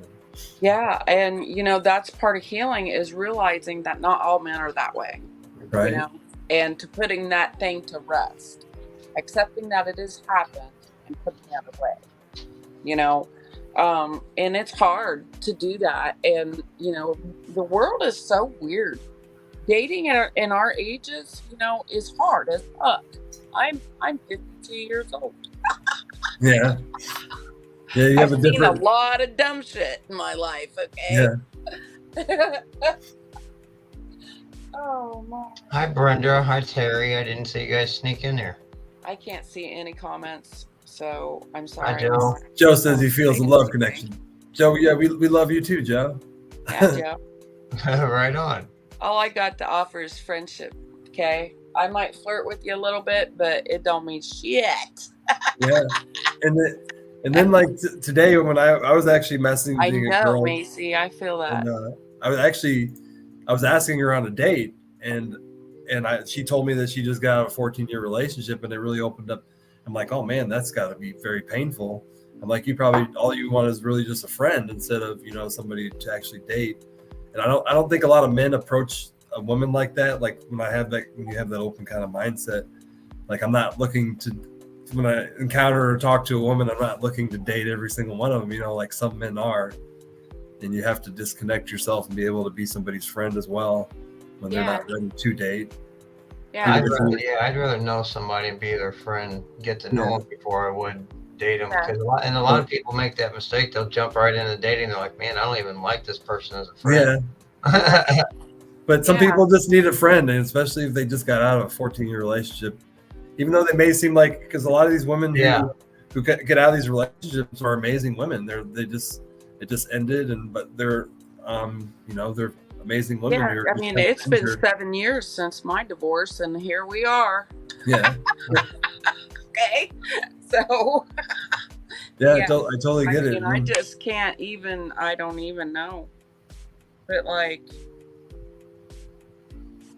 I've learned a lot about myself in the last 2 years since I've been completely on my own. It's been, I think, the best thing that's fucking happened to me. You know, because I never had that. Yeah. You know, I don't have to be on guard. I don't have nobody to protect and defend and all that, you know? So it's been interesting. And just like the trip I went with Macy and Helene to the beach, you know, if there hadn't been a level of comfort there, I would have never gone. Because usually I don't go anywhere without my truck. Yeah. So I'm pretty proud of myself on that. So yeah, Macy said too. I think it's when maybe an opposite sex messages you, I think it's important to be open about that too. That, you know, maybe you have PTSD or some issues that you're not ready to date. And I think it's important to let people know that, you know, communicate that across.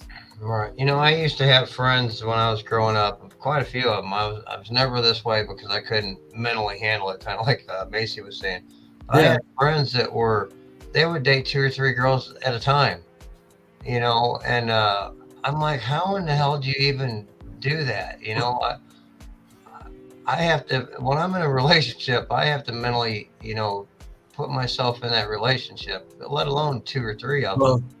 You know, manic energy from bipolar can cause you to do that, because I've been there as well. Yeah. And I've had, when I was in the middle of my bipolar at the worst, it was really hard to form a relationship with one person because your mental illness will not allow it, you know. It doesn't allow you to get close to somebody until you actually conquer the mental illness. So. Right. I missed this comment. That's because most people measure self-worth by relationship status. Yeah, you see a lot of that more these days. Right. Yeah. So they jump from relationship to relationship, he says. Yep. Yeah, I'm not doing that. It's women a lot. I see that a lot with women who don't want to deal with their insecurities, and they rely on a man to kind of mask that trauma, and you can do that in a way, but then what happens when the relationship's over and you're alone again and you're not able to deal with that trauma by yourself, you know, or have somebody who numbs it in a way. Right. And it's important that before you get in a relationship to understand your trauma and then work on that, or work on it while you're dating the person and just be aware of it, you know, while you're dating them. Yeah. And, you know, the whole dating thing, you know, there is nothing wrong with just dating each other for a long time before moving, taking the long route on the relationship. Yeah. And I'm going to hurry up and move in with each other and, oh, we're so in love and all that kind of shit. None of that. You see what I'm saying? Yeah. But then on the other flip of that, if you throw the sex in there, that's what sometimes fucks up people. Okay? I think it's like, this is a big problem for me. I equate sex and love, that I love you. Okay? But it's not. There is a difference between sex and loving somebody. You know what I mean? You get what I mean? Mm-hmm. And being attracted to somebody, I think being attracted to somebody's brain is where real chemistry lies. Like, to be attracted to somebody, the way somebody thinks, the way somebody presents themselves, their personality, I think is where real chemistry lies. Right. Yes, that is true. I think that's true. And like, everybody's always said I'm weird. I do weird shit. I even do weird shit when I'm sleeping. I don't even know what I'm doing, but it's weird shit. Okay. Now, why can't people just let me be weird? I don't need to know that I'm weird. There's some man out there that's probably I'm weird. That's what I'm getting at. You know what I mean? There's some man out there that doesn't think it's weird and is probably attracted to it. So yeah. Well, I'll tell you what. My knight in tarnished armor, he got hit by a fucking bus. That motherfucker. Okay, whatever. If weird is wrong, I'm staying wrong. Oh yeah. I mean, I'm like, even like we're all when I'm weird. reading a book, I'm like, when I read, when I get in a good story, I'm in that book, okay? And I'll be laughing and crying right with this book. And people are like, what? That is weird. You're weird. You're weird because you don't read a book. That's where I found Facebook groups really come into handy, because then you get in these Facebook groups and you're like, wow, I didn't know all these other people like this kind of thing, like right? I do. Right. Yeah. You can find similar interests with people, and that's when you actually get to know people and grow relationships that are a lot more meaningful. Yes. Right? Meaningful. I love that word. And I've done it. I wish I need to do it more, and I know I say I do, but there's a food pantry in my city, and you can volunteer there and help feed they have a lunch every day and help do all that. Yeah. And I've doing that, I always find interesting relationships in the kitchen with other volunteers or people who work there, because they actually have people that paid positions at this food pantry because it's so large.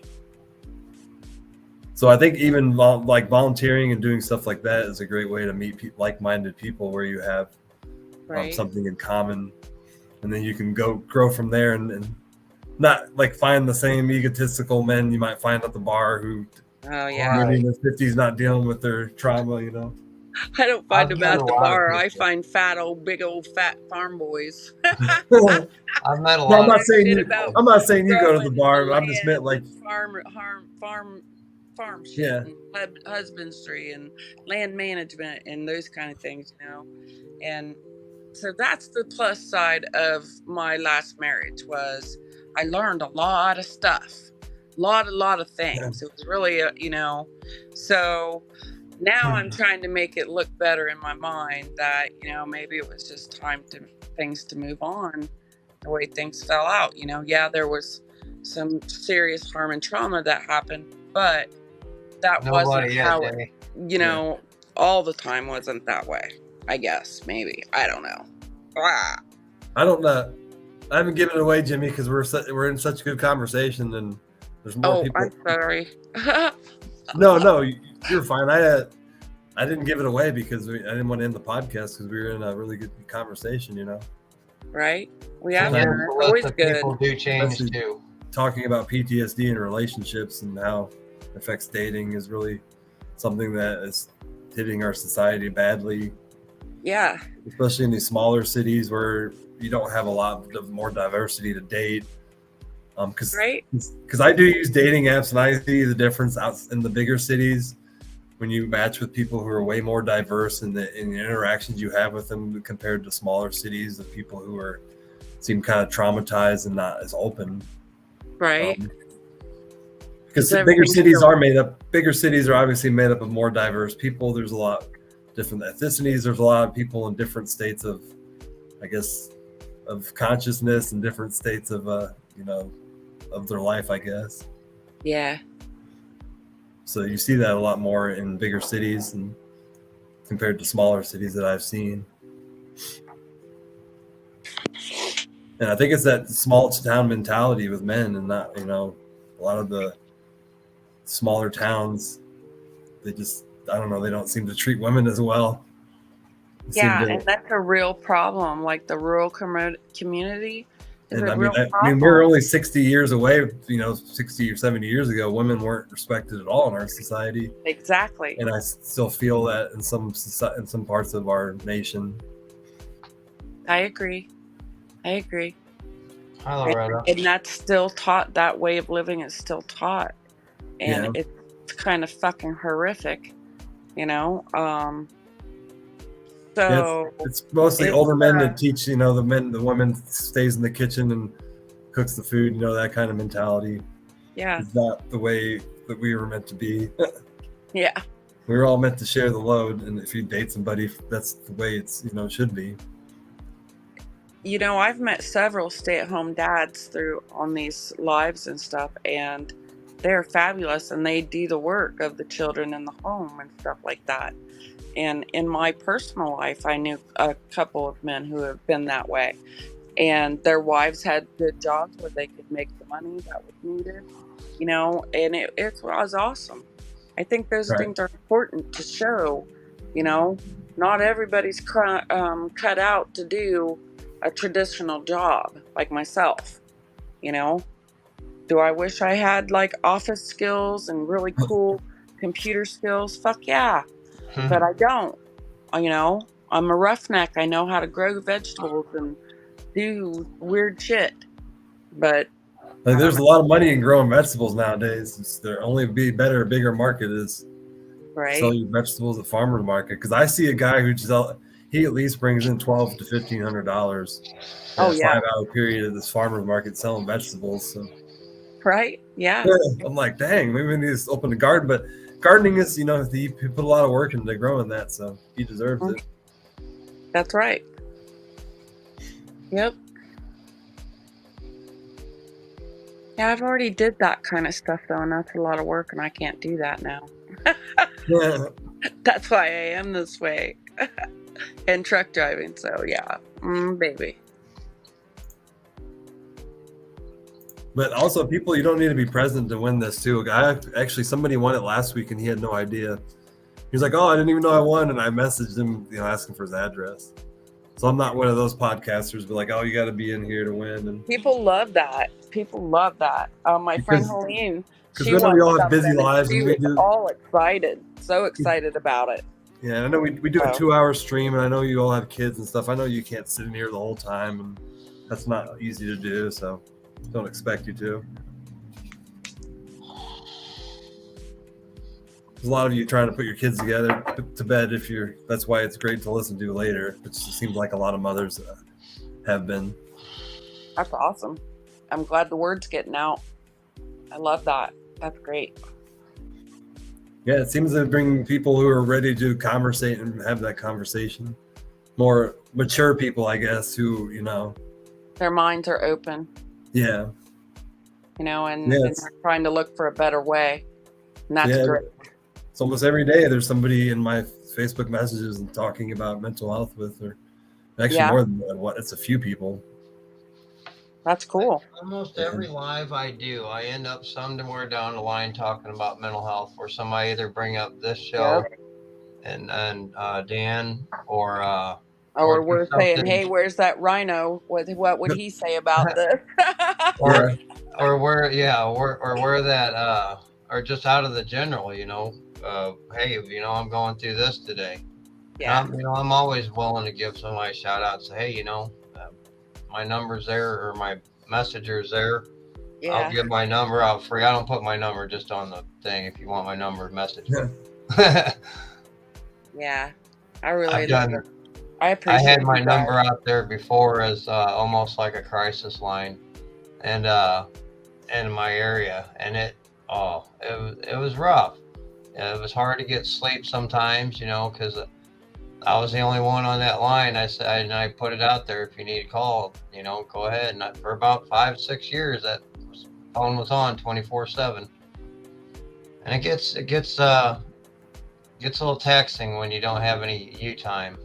And that's a big part, make sure you guys do that self-care, if There's the guy who actually didn't even know he won last week until I messaged him. Yeah, he won the some what's up, Pete? contest, and I messaged him like, "Hey, you won." Like, I didn't even know I did. I'm like, "Yeah, you don't have to be in the stream to win." That's cool. How you doing, Pete? Pete.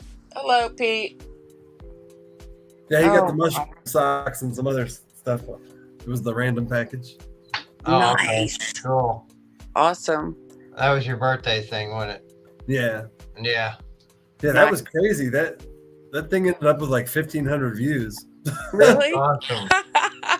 And Well, you're a like 30 likable guy, shares. Dan. I'm like, I got like literally on my birthday, I got probably like 600 messages of good happy birthday people I don't even know. It was crazy.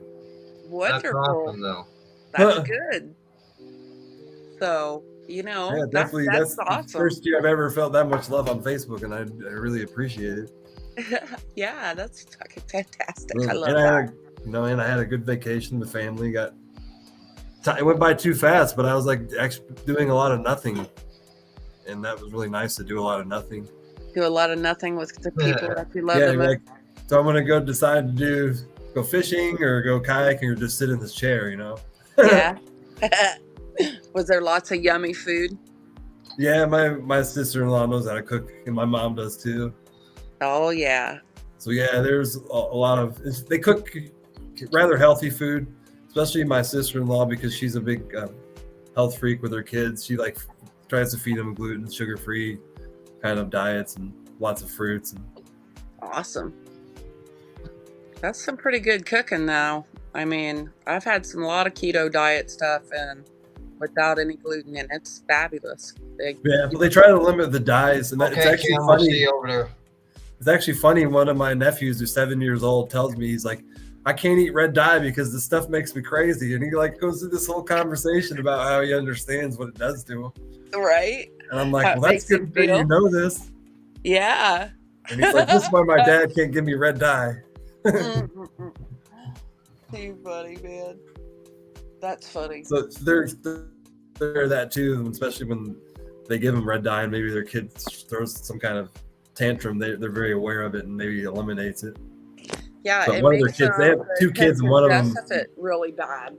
Yeah, they have 2 kids, and one of them, when just red dye, acts crazy. Yeah, and the other one seems to be okay.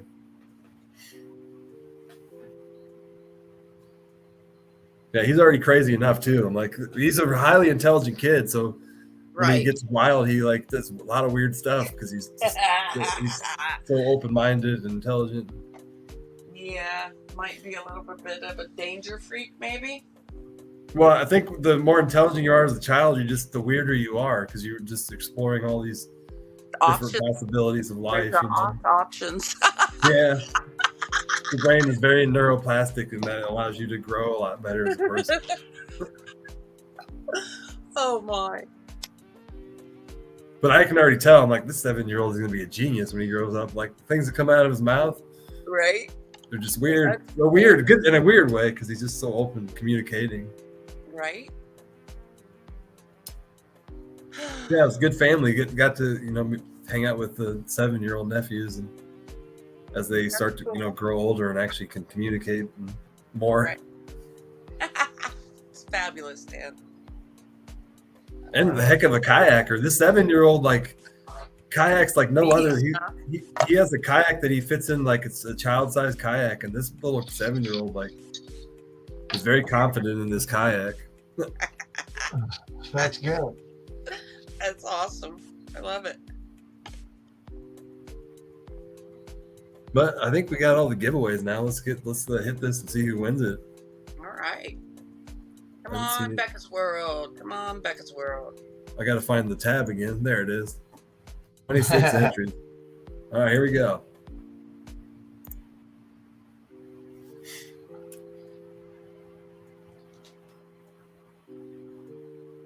Wow, it's Debbie. It's actually somebody I hang out with, so Cool. that's Cool. actually an easy. That's awesome. That's actually who gave me the shirt right here. She gave me this cool mushroom shirt. Oh, cool. Right on. Good deal. Save you on shipping if she's in your area. Yeah, she's actually somebody I met through who purchased my gourmet mushrooms, and Oh, cool. she came to some of my classes. I taught at mushrooms, and then we started hanging out. So it's been a good friendship to have. Cool. But yeah, congratulations. Congratulations, Debbie, if you're here. Good job. Good job. So what do you It was a sell matter of that? time because I think she's entered every time. So what's that? What about does that half ounce or half It's a half a cup. cost if someone wants to buy that? I mean, I usually sell it for $10, Okay. but but the couple that buys they buy a quart of it. Uh-huh. They would buy it for $65, but I mean, the quart of it has like Yeah, like 4,000 milligrams of THC. It's a really large amount. Right. And they told me if they bought that at the dispensary, they would spend $200, Yes. $300 plus. Right on. So All I try right. to make it affordable, and then something because it takes me 2 or 3 hours to make. Yeah. Yeah, And, you got to make your money back, but some of the pricing out there is outrageous. You too, Chris Rich. You have So a I good think night, your bud. pricing is fabulous. Thank you. I make it out of my trim. So I don't make this actually out of the flower. Right. And trim, people don't realize how powerful their trim is medically. Yeah. If you have like a plant that maybe 20% THC, your trim is going to be half of that. So you're going to have like 10%, which isn't really good to smoke, but it can be extracted in other ways. I don't know if you can see it. There's a little bit in there. I That's made that out of my trim. Nice. Awesome. The bottom was full, Uh-huh.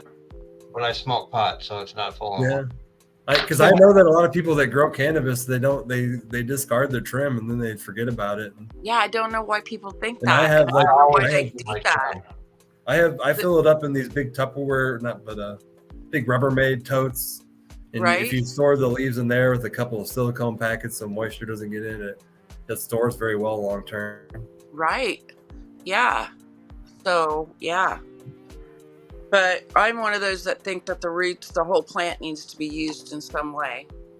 So, yeah. Yeah, I thought about the roots, and I used to the roots, since I grow hydroponically, I could actually make sponges, and I actually thought about making these cutout things and putting seeds in them that you can buy, and they're made out of old, because like the roots of this are like literally sponges. Right. So when they're dry, they turn into this cardboard, but when they're wet, they like hold tons of water. So I thought maybe making this thing that you could throw out on the side of a road and it would grow a bunch of flowers. That'd be cool. People do that. They like stick like organic material and then they mix seeds in it. So Yeah. it ends up being a piece of cardboard, and then you just get it wet and put it in the ground, and like a bunch of flowers will grow in that spot. Right. And you can make them like at memorials. You can like put them in cards and stuff. Yeah, you can do that too, Alyssa. But I've had a lot of crazy ideas of how to make money in cannabis, and then I end up getting into mushrooms, and that took over my life. Right. Well, you're fabulous. Really But I do enjoy like growing the cannabis. I do like the medicinal value, but I do believe that gourmet mushrooms, as well as cybacillin mushrooms, are the future of not only our food, but our mental health. mental health. I think you're right. I think that is true too. And I think we're going to find compounds in them that may help, fight cancer and all these other issues of life. Yes. Yep. Agreed. Did you make that from bubble trim, Rhino? Is that how you extracted that? No, I take a tube and I put a shake in it. I grind it up fine to a. Oh, sorry, Heidi. That looked really good. I've never seen somebody actually tried to extract a trim like that. And I'll take the trim. It's old school style. I love it. I'll put it in there and I'll sift it to where it's real fine. Yeah. Kind of like I don't know if you can see like a dust. Yeah. Then I put it in a tube about 18 inches long. And I don't pack it in there. I just put it in there and I'll tap the side of it where it settles in there and it filled up. Then I'll put a cap on the top and I'll blow butane to it. Oh, it's a butane extraction. I used to do that back in about 7 years ago. That's when I first got extracted. And it's kind of dangerous because my friend burned his eyebrows off one time when we were doing it in my kitchen, and he blew. We put the oil on the pan and we had and on very low simmer, and he blew on the pan, and the vapors blew underneath and hit the flame, and then it shot a fireball in his face. Yeah, I do it outside on the porch where it's well ventilated, and there's a fan sucking the. Yeah, well, we were safe, and he's like, the moment I blew on it, I knew that I was in trouble. He's like, I shouldn't have blown on it. Oh shit! I'm like, yeah, you waft the vapors to underneath it, caught the flame. Oh my! But those were the days when it was actually illegal because we were doing butane extractions in 2015, and back then nobody was really doing it. If you were, it was considered a felony in Illinois. Yeah. Right. But learned a lot doing it illegally. Kept your attention, obviously. Yeah. I was growing illegally for 18 months. I learned so much. I bet.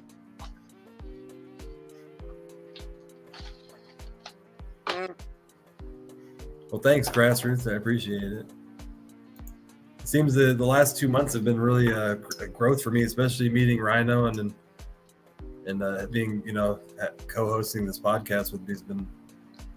It's been a pleasure, and that's, I like your healing journey and the way you went, and it's something I look into trying further my healing journey. So I'm always on a journey of recovery. I always will be.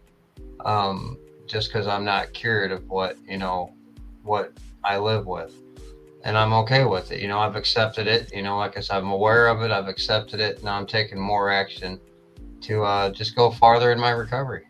Yeah, to a different plateau. Definitely missed the whole podcast about PTSD, but you can always go back and watch it again. This exists on social media forever. Yep.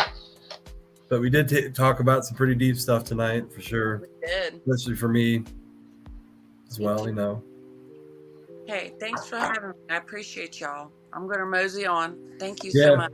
All right, Sunshine, you have a good night. We'll see you later.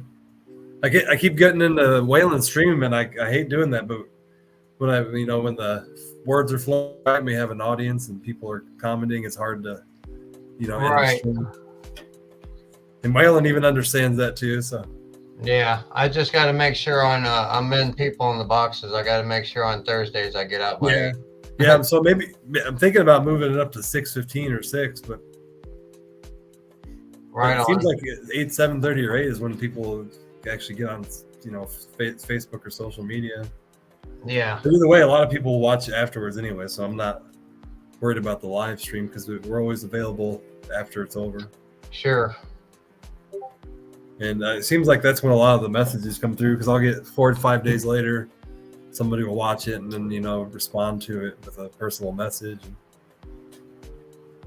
That's awesome. I like that you're getting feedback in the backside of it. That shows that it's reaching people. And hi, Wayne. What's up, brother? Yeah, it's important to have the conversations about the deeper things in life and actually, ruminate. That's like the point of my podcast from the beginning. Yeah. But we did a lot of ruminating tonight, so. Mm-hmm. In a good way. Sometimes ruminating is a bad thing, according to the definition. It's just ponder too deeply on something, but. Yeah, he needs to share, don't he, Jimmy? He says, yeah, but he's on every night, though. I talk about Waylon. Yeah, I feel like sometimes 2 podcasts a week is a lot for me, but I'm mixing it into my life and incorporating it, and then doing, doing construction and all my other stuff while doing this. I really thought, about making my own podcast, and I'll probably do a late night, me in the grow room here and there, but I'm not going to do like a regular podcast like because what I was thinking about doing is the two things I wanted to do were mental health and growing, and putting them together as therapeutic.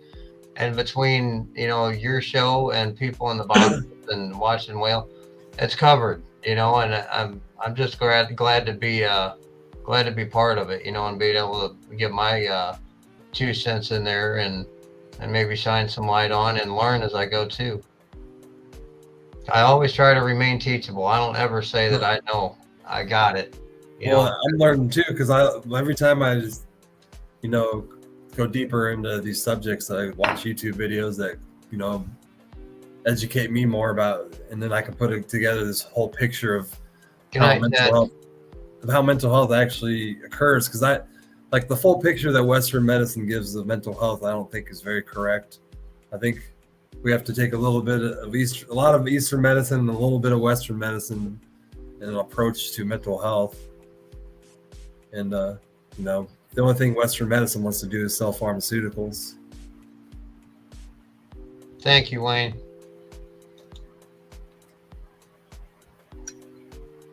So that's what we try to do here, to show people that there's other ways to treat mental illness and talk about it.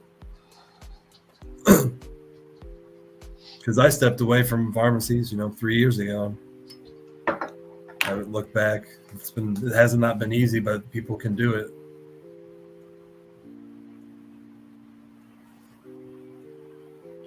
Well, thanks, Grassroots.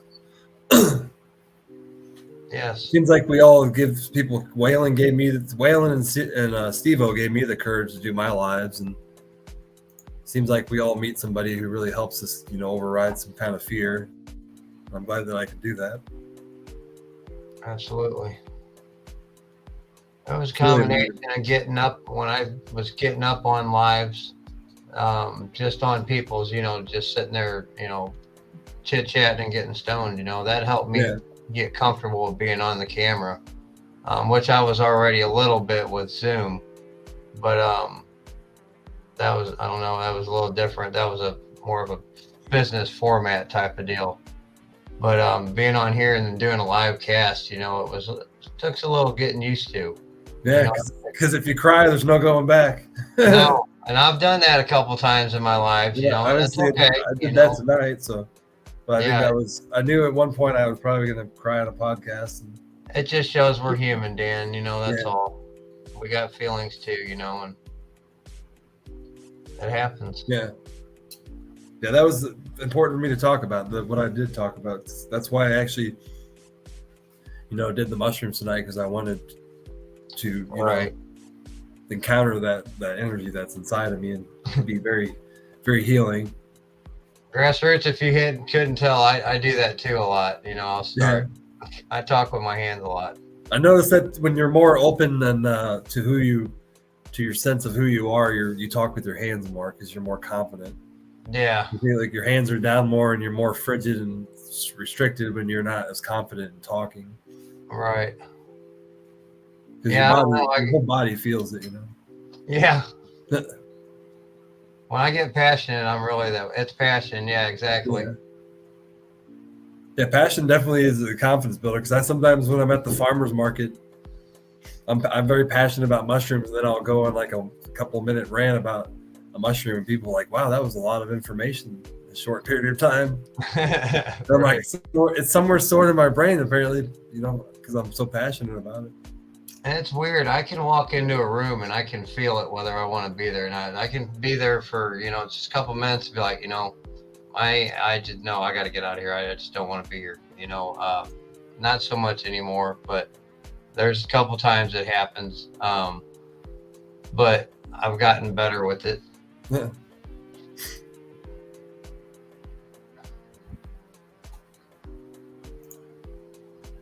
Who's the third chair anyway? Is it tonight on Wayland's? Is it I think it's somebody. I can't remember. I know it's me next week, so I gotta be there at 8.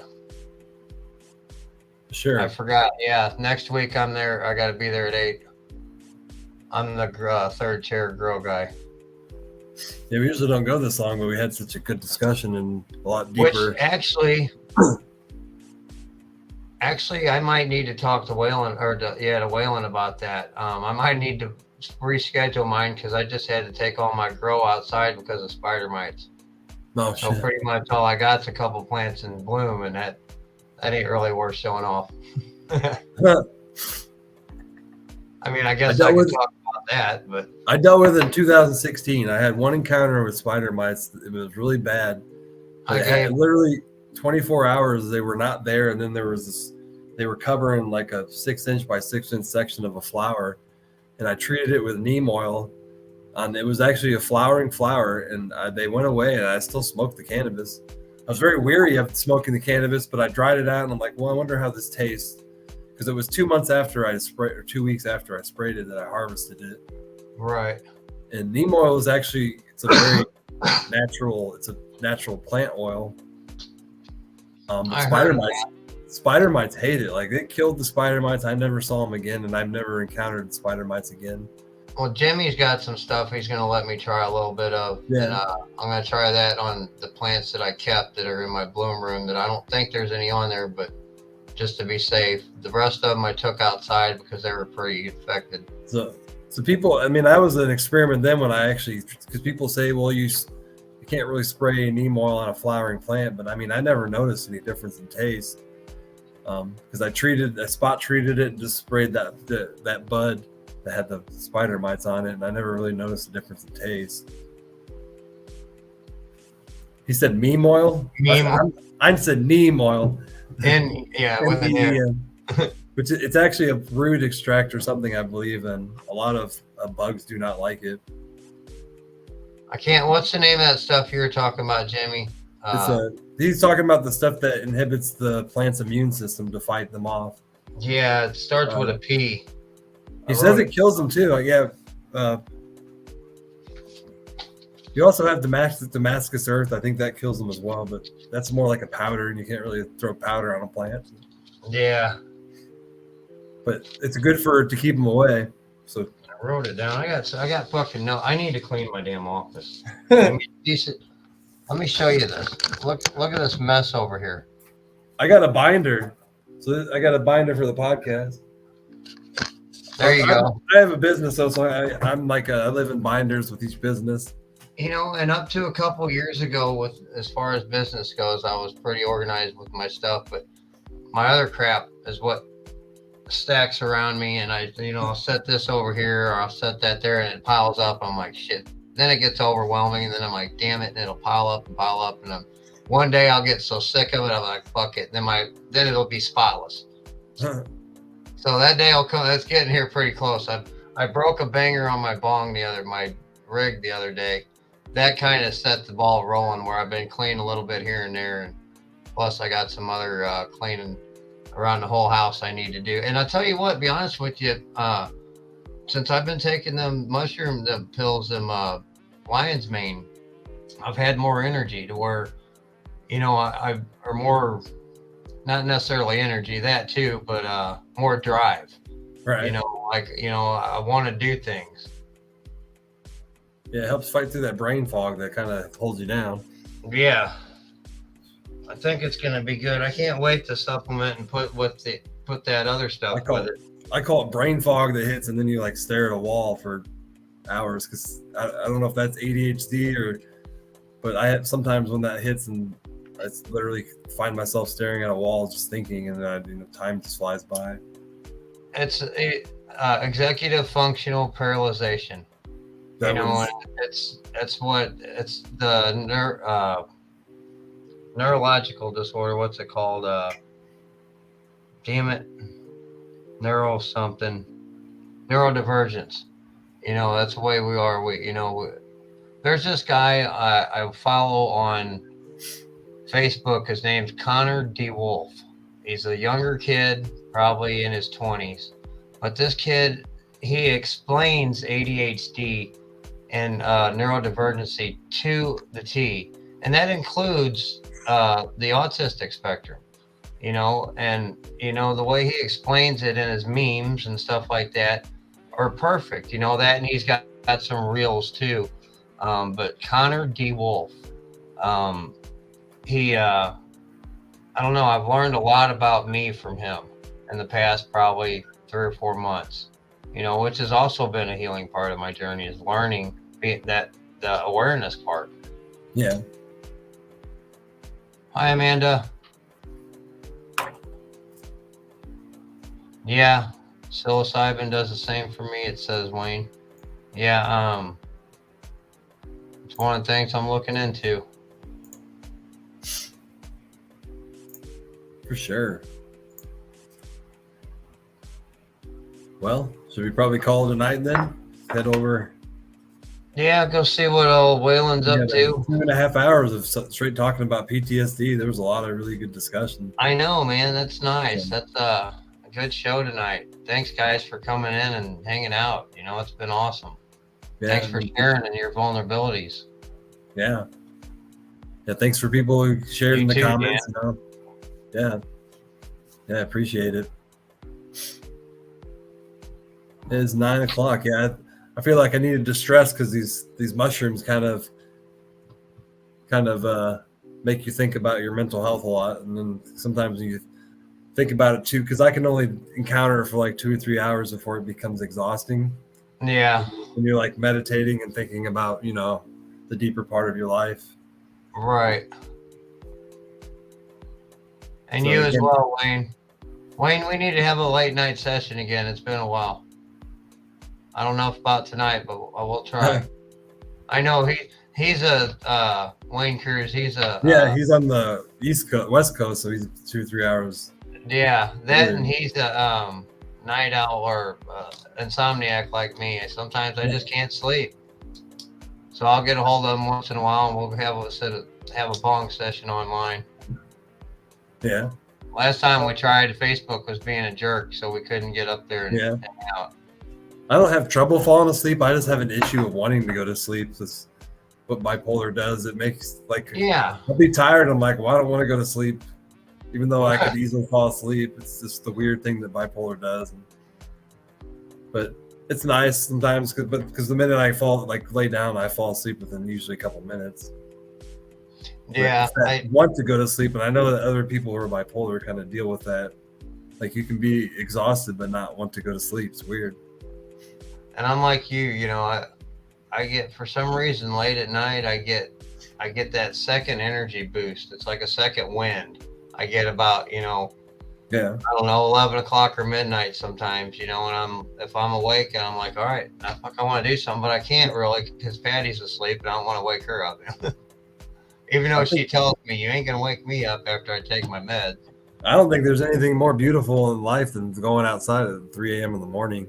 Oh, that's nice. I used to love walking around tripping at night. Like there's the darkness, and then the fact that everybody's asleep, and I think having that mentality of like, hey, I'm the only one out here. This is very enjoyable. It's just me and the trees and the darkness and the moon, or whatever's out there. I find it more healing than during the day with the sun. But I'm just a night owl, and I know I am. So there we go. I might have thought of a name for my midnight or late night gardening. Gardening with insomniacs. My spirit animal's a wolf, and I actually found that out in a trip. So apparently everybody has a spirit animal, and you can find that out in psychedelic trips as well. I've always wondered what mine is. I've suspected wolf, but I saw the eyes of a wolf, and I asked my medium friend, why do I keep seeing a wolf? And she's like, because you are a wolf. And she had already seen these visions of me as a wolf. Rose, we were just waiting on you, hon. Wayne says he's a crow. Yeah, it's really weird when you do these psychedelic experiences, and then you find out you have a spirit animal. Yeah. It's really kind of true. Rose says, I'm super late, and you're still on. So we're waiting on you, Rose. Yeah, and each animal has its own, personality tendencies that kind of relate to who we are. So I'm not really familiar with a crow, but I think a crow is probably very wise and cunning person, like a crow is. But stuff like that, and then you have like a wolf is more like a wolf is kind of the personality type of a wolf. Yeah, I've always been, well, even my buddies told me, I've always been a lone wolf, because I've always, danced to the beat of my own drum, so to speak, and I wasn't really big on big crowds. I skipped around a lot, and I don't know.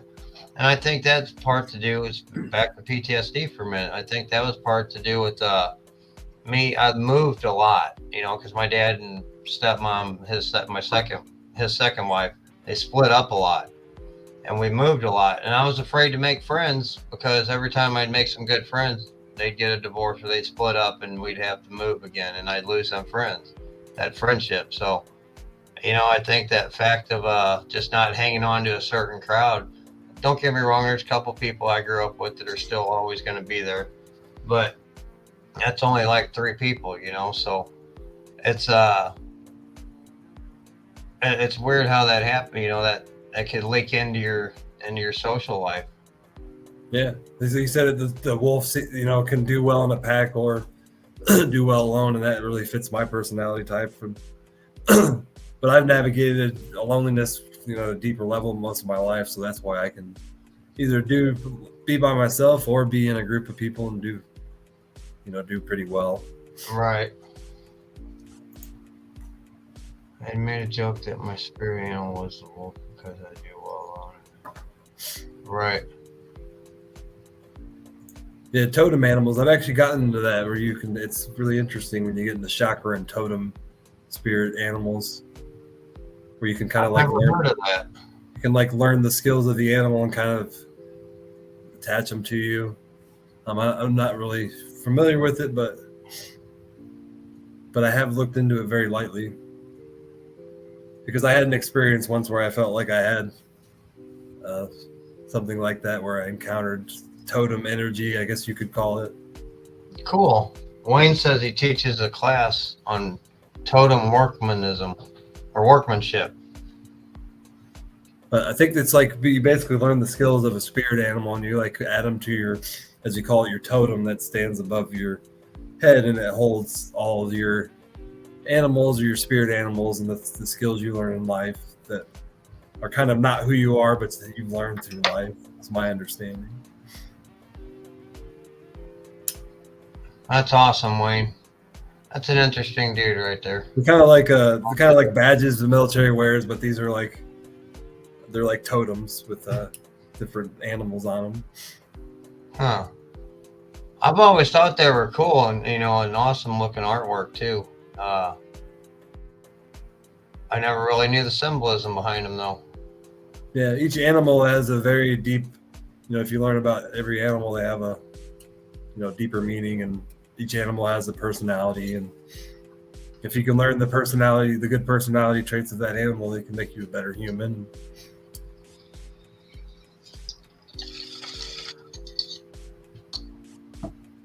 Because every animal, that's one thing I've definitely learned, is that all animals seem to love each other and have some form of love, and I think you can learn something from that in kind of a spiritual way as a totem. Each totem has a corresponding symbol with the. Let me pop that up here so I can. Okay, there you go. Each totem has a corresponding. Oh, sorry. Go ahead. No, you're fine. I had it up there. Yeah, I had hit it right after you, and I took my hands off, and the lag got it.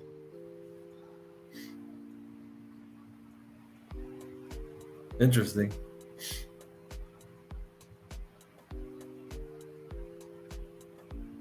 Very interesting. Awesome. Thank you, Wayne. But I'm sure someday after we get through a lot of the basic mental health stuff, we're definitely going to get into chakras more and that kind of therapy. So that'll be really interesting to go down that kind of route of healing. That's awesome. I still want to, I still don't want to I want to do a lot of things, but kind of limited right now. But yeah, I want to get some more info on the chakras. Them 2 books I wrote down somewhere around here. The shaman, healing with the shaman or whatever, and the other one with the chakra. Yeah, this one. Yeah, wisdom of the shamans. I'm gonna write that down again on this list. What was that again? The Wisdom of the Shamans. Wisdom. I need to learn how to. Maybe I can share my audiobooks with you, and you can just listen to it in there. I need to What look was into the other that. one? What was the chakra? Oh, this was the basic chakra book too. The Chakra healing, yeah.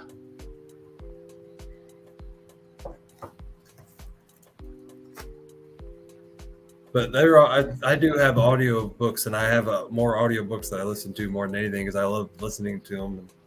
Right. I have like bar. I have like 15 different things in there from.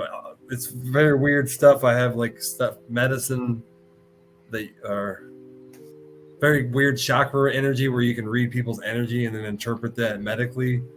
Like there's a PhD with a doctor that teaches you how to do it, where you can. It's called Reiki. That's what we refer to it as. But where you can feel the energy field of a person, and then you can figure out what's wrong with them physically. That's awesome. And that's an interesting book because it was written by a woman who has a PhD, and she has like 12 years of schooling. So she's highly intelligent, talking about how you can do this. So it's really interesting. We align our chakras every morning in our house. We work on keeping our very powerful. That's awesome. Right, for sure. Wayne said he'd like to talk to you on personal message. Yeah, just message him, Wayne. He'll get back to you, buddy. Oh, you already showed that one. Ecstatic healing. How you doing, Heidi? But I keep saying we're going to end the stream, and a lot of people actually left when we said that, so now we're down to 6 viewers. But but thanks for keep staying in here, Wayne. Thanks for joining us. Yeah, absolutely, guys. And next week, well, actually, this week on Psychonaut Files, it's going to be an interesting episode too. What was it about it specifically? Oh, it's going to be the power of psychedelics on the ego. Awesome. So that'll be an interesting subject as we talk about how psychedelics can lessen your ego and what the ego actually is and all that. So sounds good. So until then, I guess we'll see y'all later. Thanks for joining us tonight. All right, buddy. And I'll see you over at Whalen's probably. Sounds good. And as always, don't forget to love yourself. Don't forget to forgive yourself. And with that, anything is possible. So we'll see you guys next time. Bye, guys. Much love.